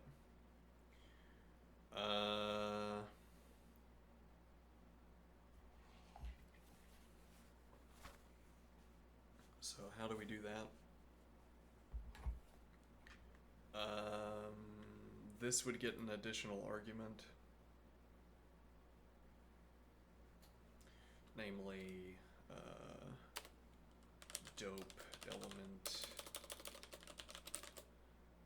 integer. I guess we could call that a value. Yeah, okay, we'll just call it integer. Dope element integer, and this will be. Oh, hold on, we need to copy for the purpose of splitting. Yeah, okay. So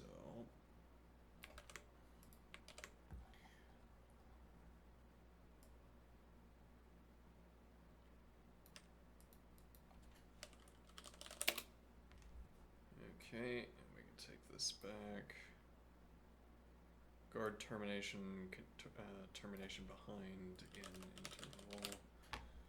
Alright, and now current split over here will be guard termination behind out interval. Alright. Extra split, pre-filter the sums.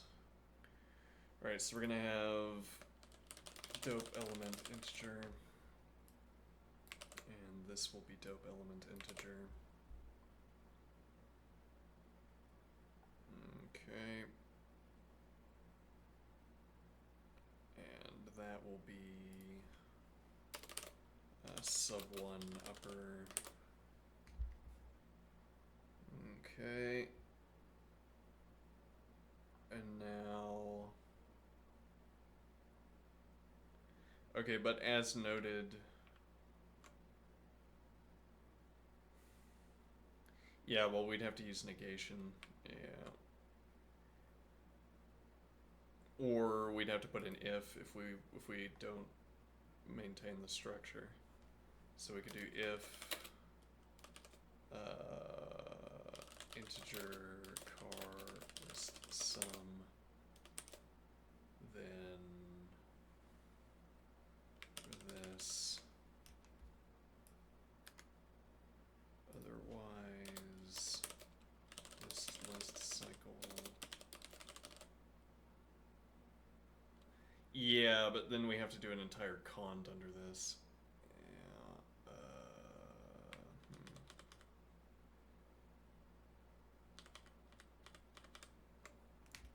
All right, fine. Not less than, not between, then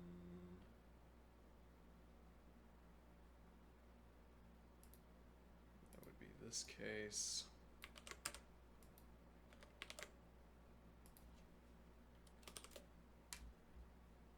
Okay.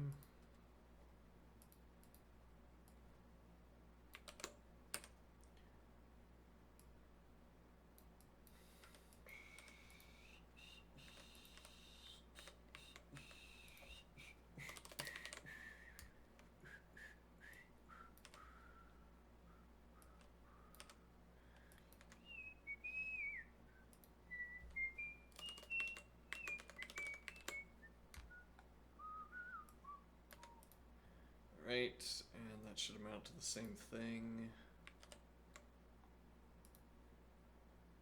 Let's see.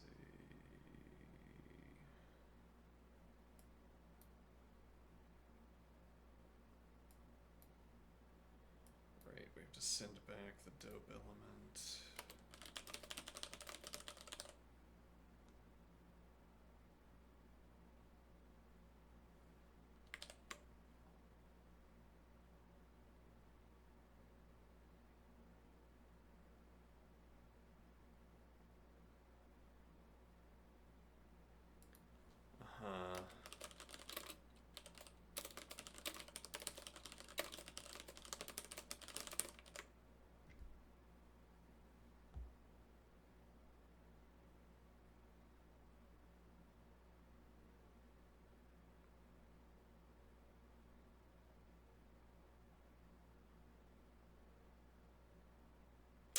This is no longer a good test, right? But this is generally not a good test, actually, now that I'm thinking about it. What do I mean?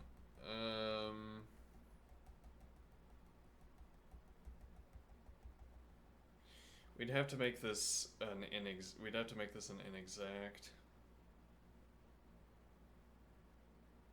Because let me think.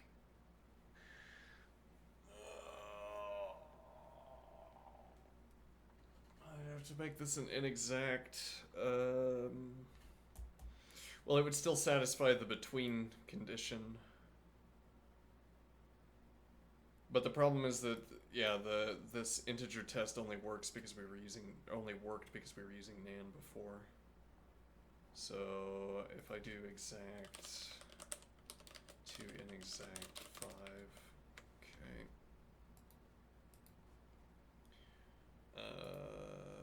Exact to inexact. Okay, now.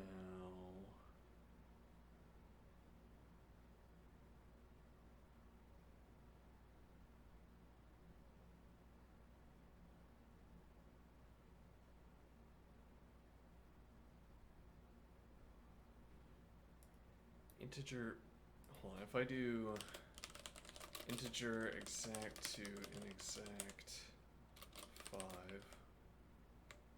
okay. Fine, alright, I will add 0.1 instead of running exact to inexact. Plus 0.1. Okay.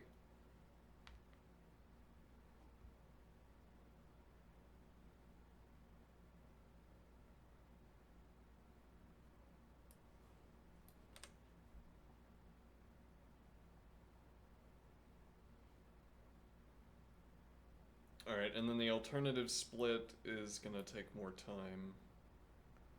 That alternative split being pre-filter the sums, which is effectively saying do everything in one function. As I am thinking about it. We don't need length box any longer.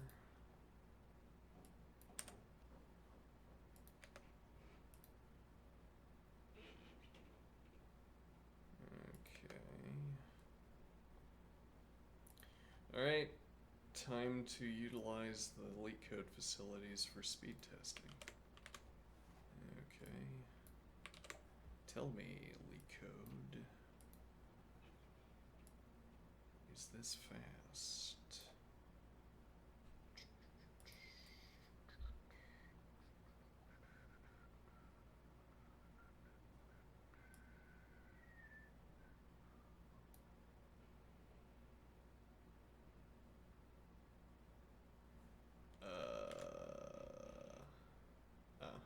Okay.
No, it is not fast. Hmm.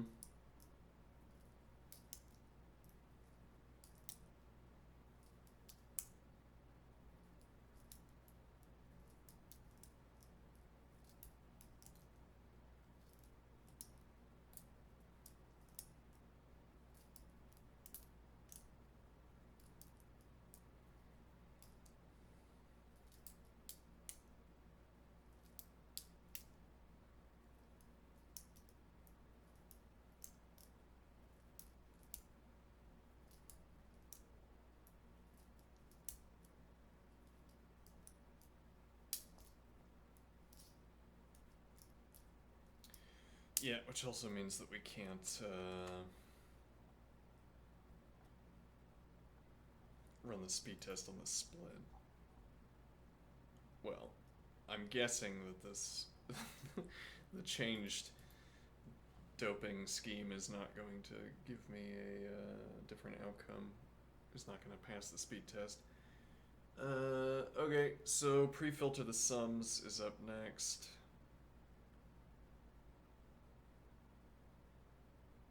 Alright, which is practically to say do everything in one go. Yeah.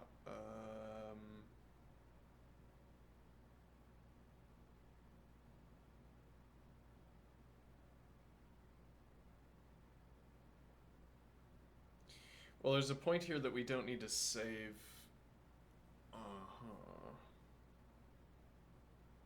Hmm.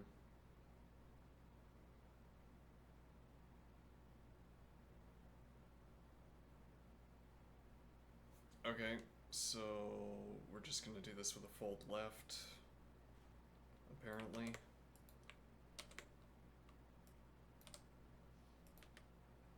Just a big old fold left. Alright. Well, actually, we have to have define list cycle function with nums list integer.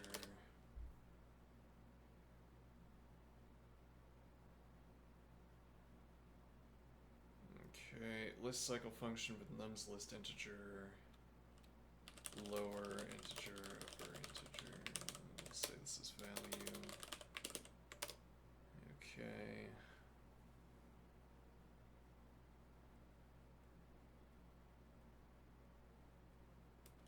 And then counter integer. Okay. If null nums list value.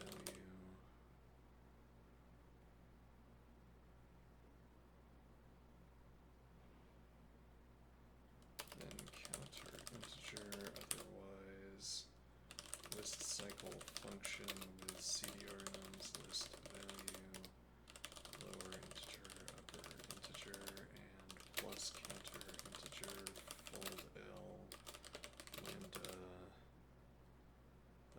value.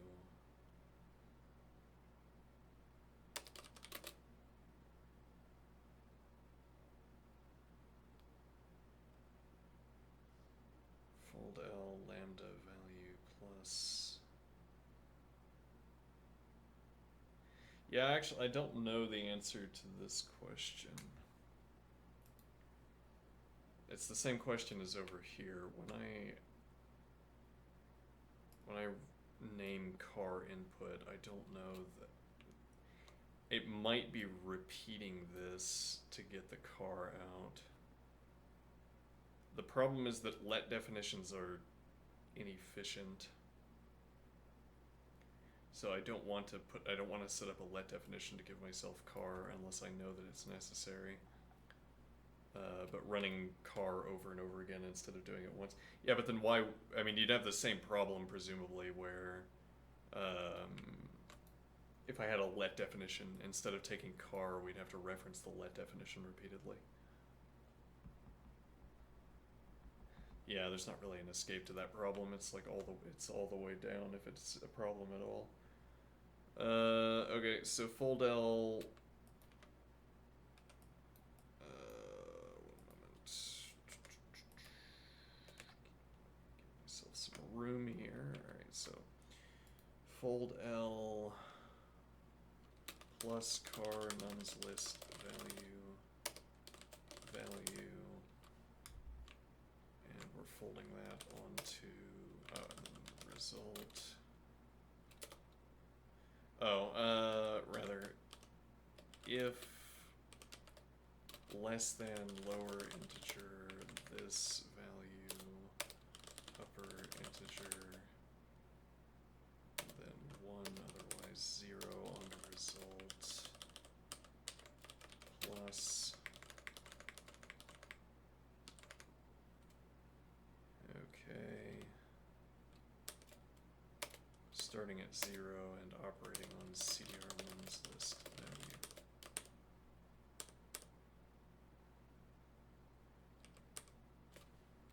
Okay.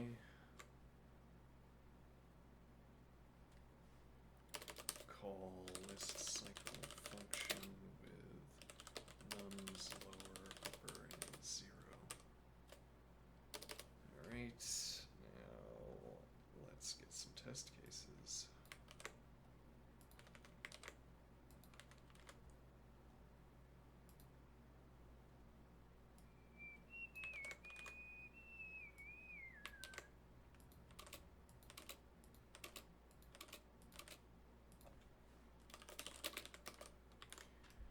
List 3,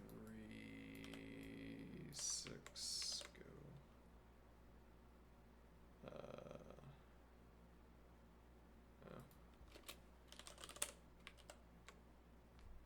5. Oh, right.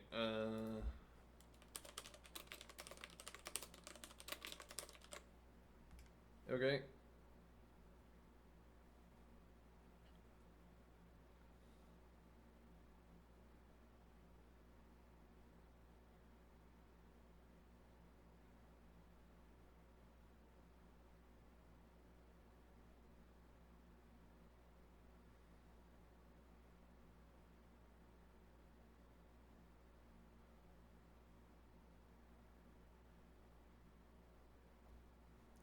I run append, do a quick speed test on my own here. I feel like I've tested this before, but might as well test it again. So we want to run time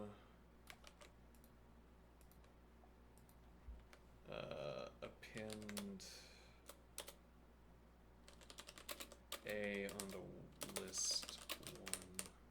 Is that how append works? Yeah, I think so.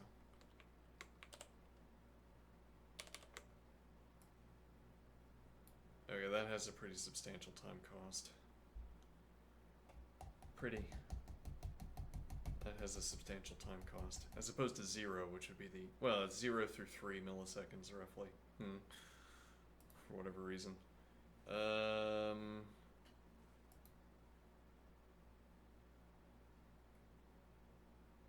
Yeah, well, so what we could do is,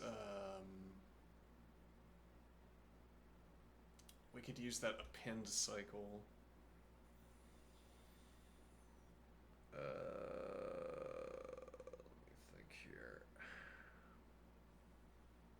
Yeah, I mean, this would be much more complicated, but the idea is that we want to take advantage of doping to speed up this function.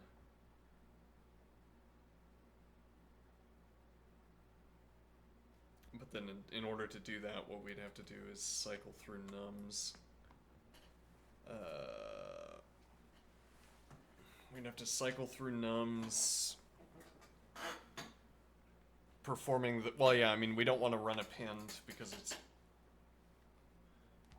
well, I don't know, I mean, if we go back to list generator, that was using, let's see, time append A list 1. So this is using 1,000,000 elements. Right, actually, so if we divide the number of elements by 10, which is what we would be doing when we have num's length 10 to the 5, then we would get roughly 3 milliseconds putatively. Yeah.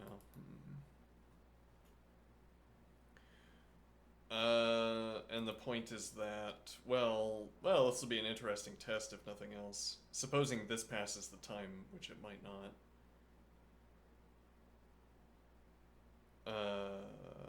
We append, and then, well, that's one option. We append a dope element, and then we run this, we manually fold, taking into account the doped element that is made to fall within the interval.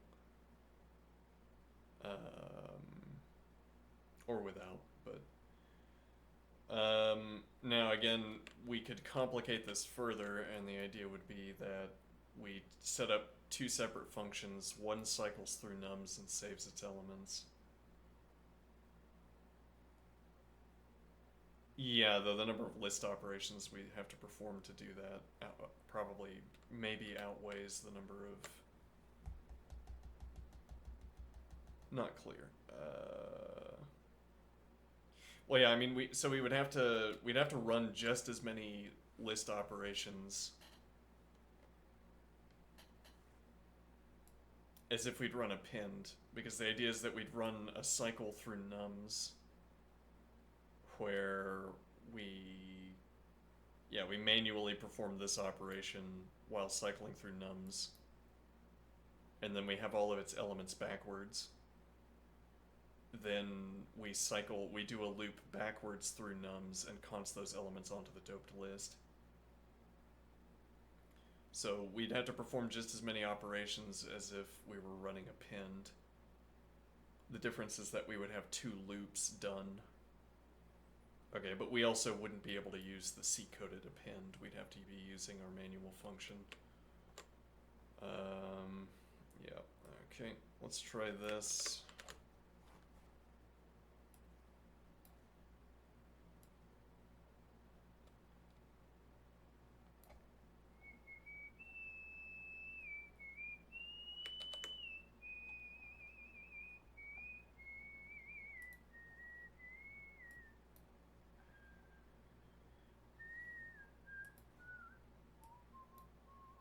We were on 45.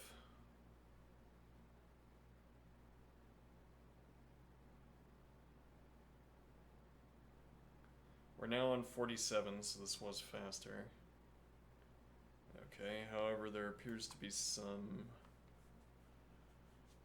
algorithmic change that we're not identifying.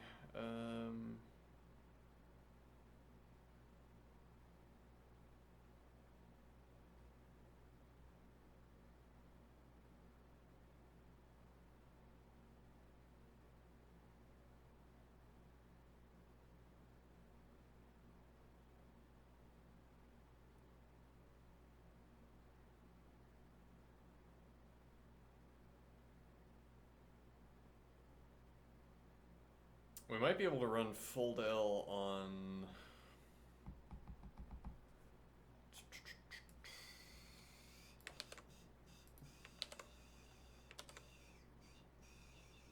We might be able to run full del on...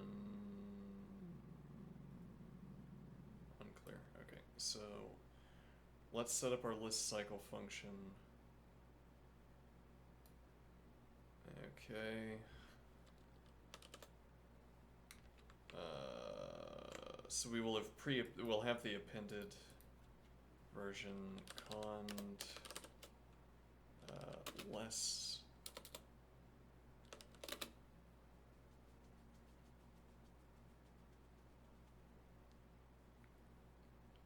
let's see.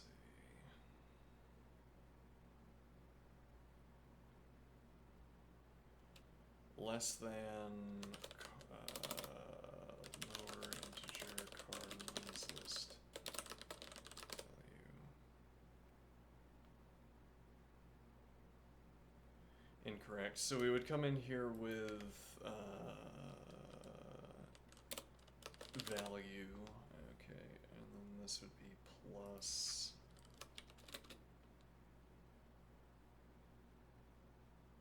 Oh, huh.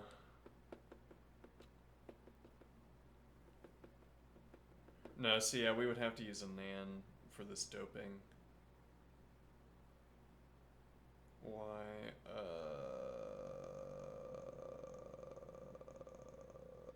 Because we haven't yet performed the sum. We were able to use an integer in the other case because we had already performed a sum, and we pre-doped those lists with a dummy sum that fell within the interval. But here we haven't performed the sum yet, so for each individual value we would need a distinct doping element. Alright, so instead, yeah, okay. So now if I ask less than 1 plus nan dot 0, 2, 3, that's going to be false for all values of a and b on the intervals. Okay. So now plus car nums list value value. Okay. Oh, and upper integer. Then list cycle function cdr nums list value.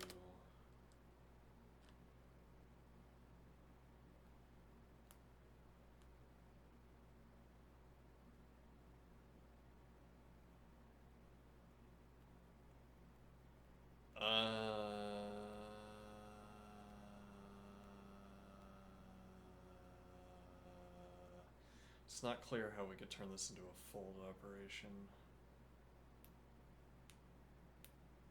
Yeah, but we don't need to, right? Let's see, lower integer, upper integer, add 1 counter integer, integer, car nums list value, then list cycle function nums cdr nums list value,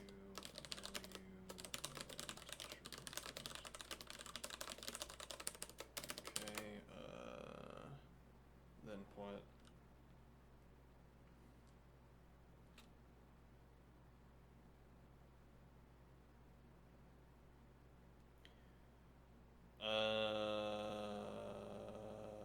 So now it's not an integer, we're at the end of the list.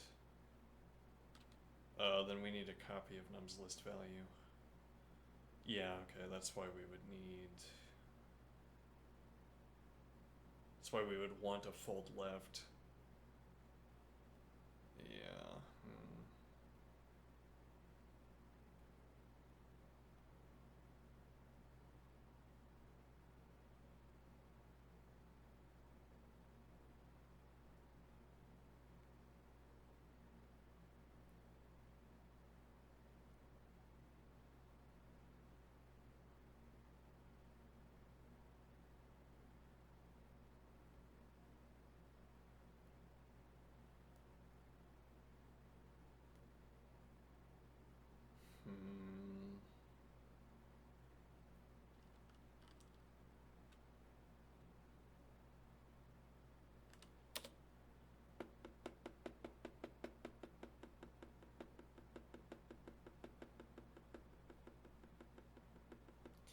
Well, so we could save nums in a box.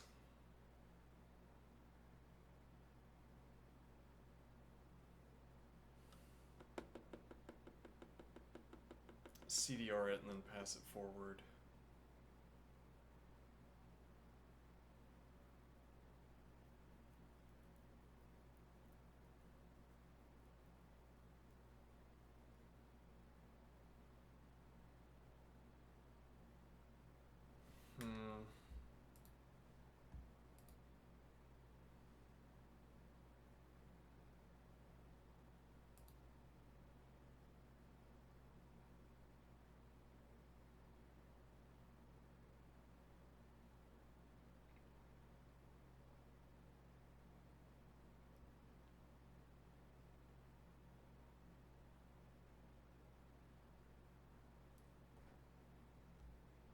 Alright, I didn't do exercise today. Yeah, my upper body, I don't want to push my upper body, and my left knee still feels something, so we're going to take a rest today.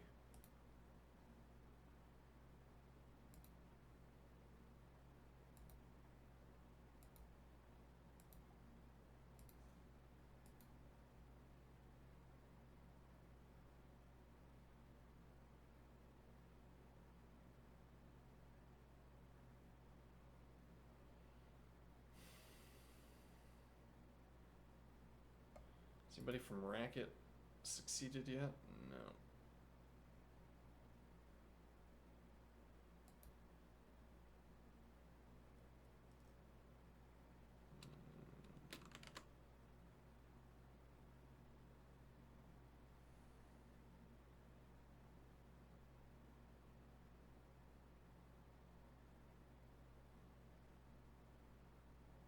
I mean, ostensibly this is the kind of thing where lists would work fine.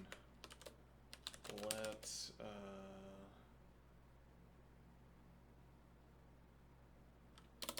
think we would need to put this above. Let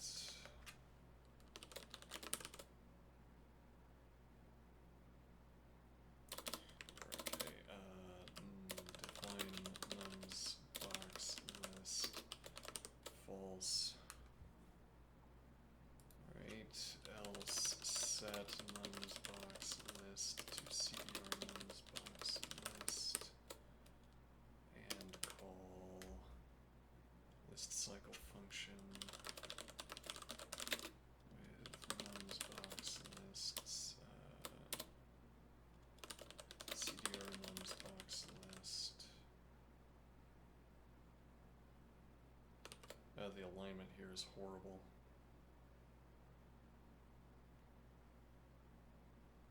And actually, yeah, we need to ask null nums box list, then counter integer.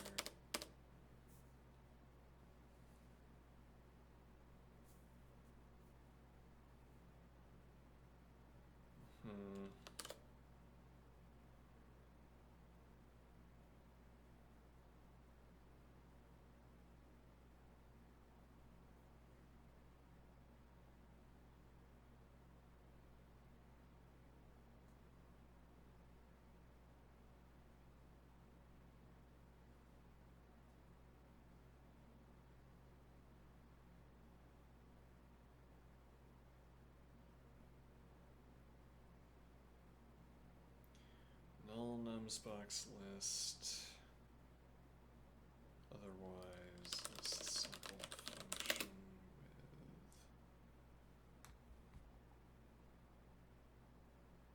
I guess we'll do car nums box list. Yeah, but no, we actually we're forced to do this a particular way by how Racket code works. What do I mean? We have to perform the set first.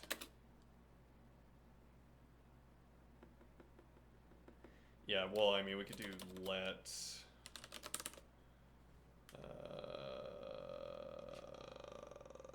okay, car nums box list, car nums box list, and then set nums box list, cdr nums box list, and then we have nums box list, car nums box list, okay.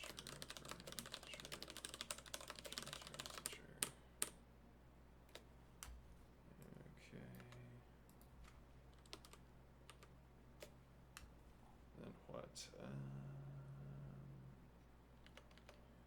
Then we call list cycle.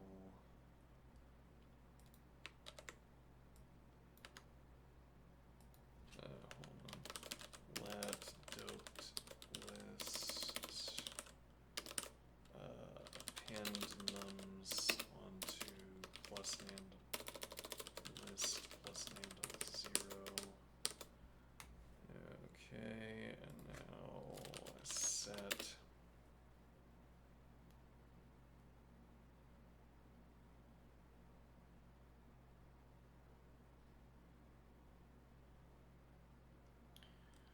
nums box list to be cdr doped list.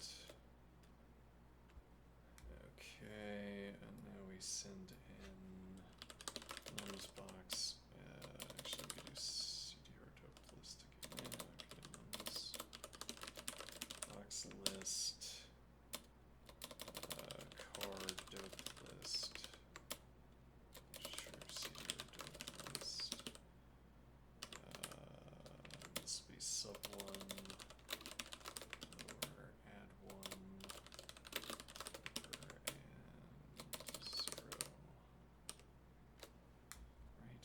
Is that a little bit horrible? Maybe a little bit.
Well, I'm gonna go ahead and call it. I'll do a little bit more after lunch.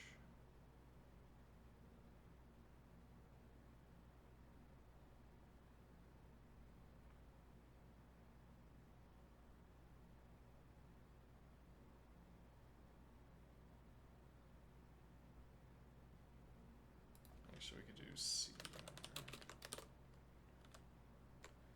Okay, well, that's ready for speed testing. Alright. So we've gotten. I guess we should save this as the fastest. We got up to 47. This is problem number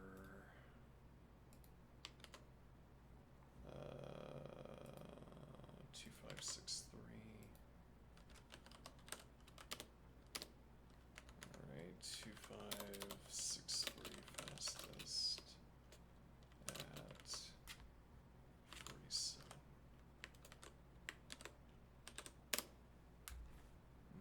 Okay. I'll be back after lunch. Okay.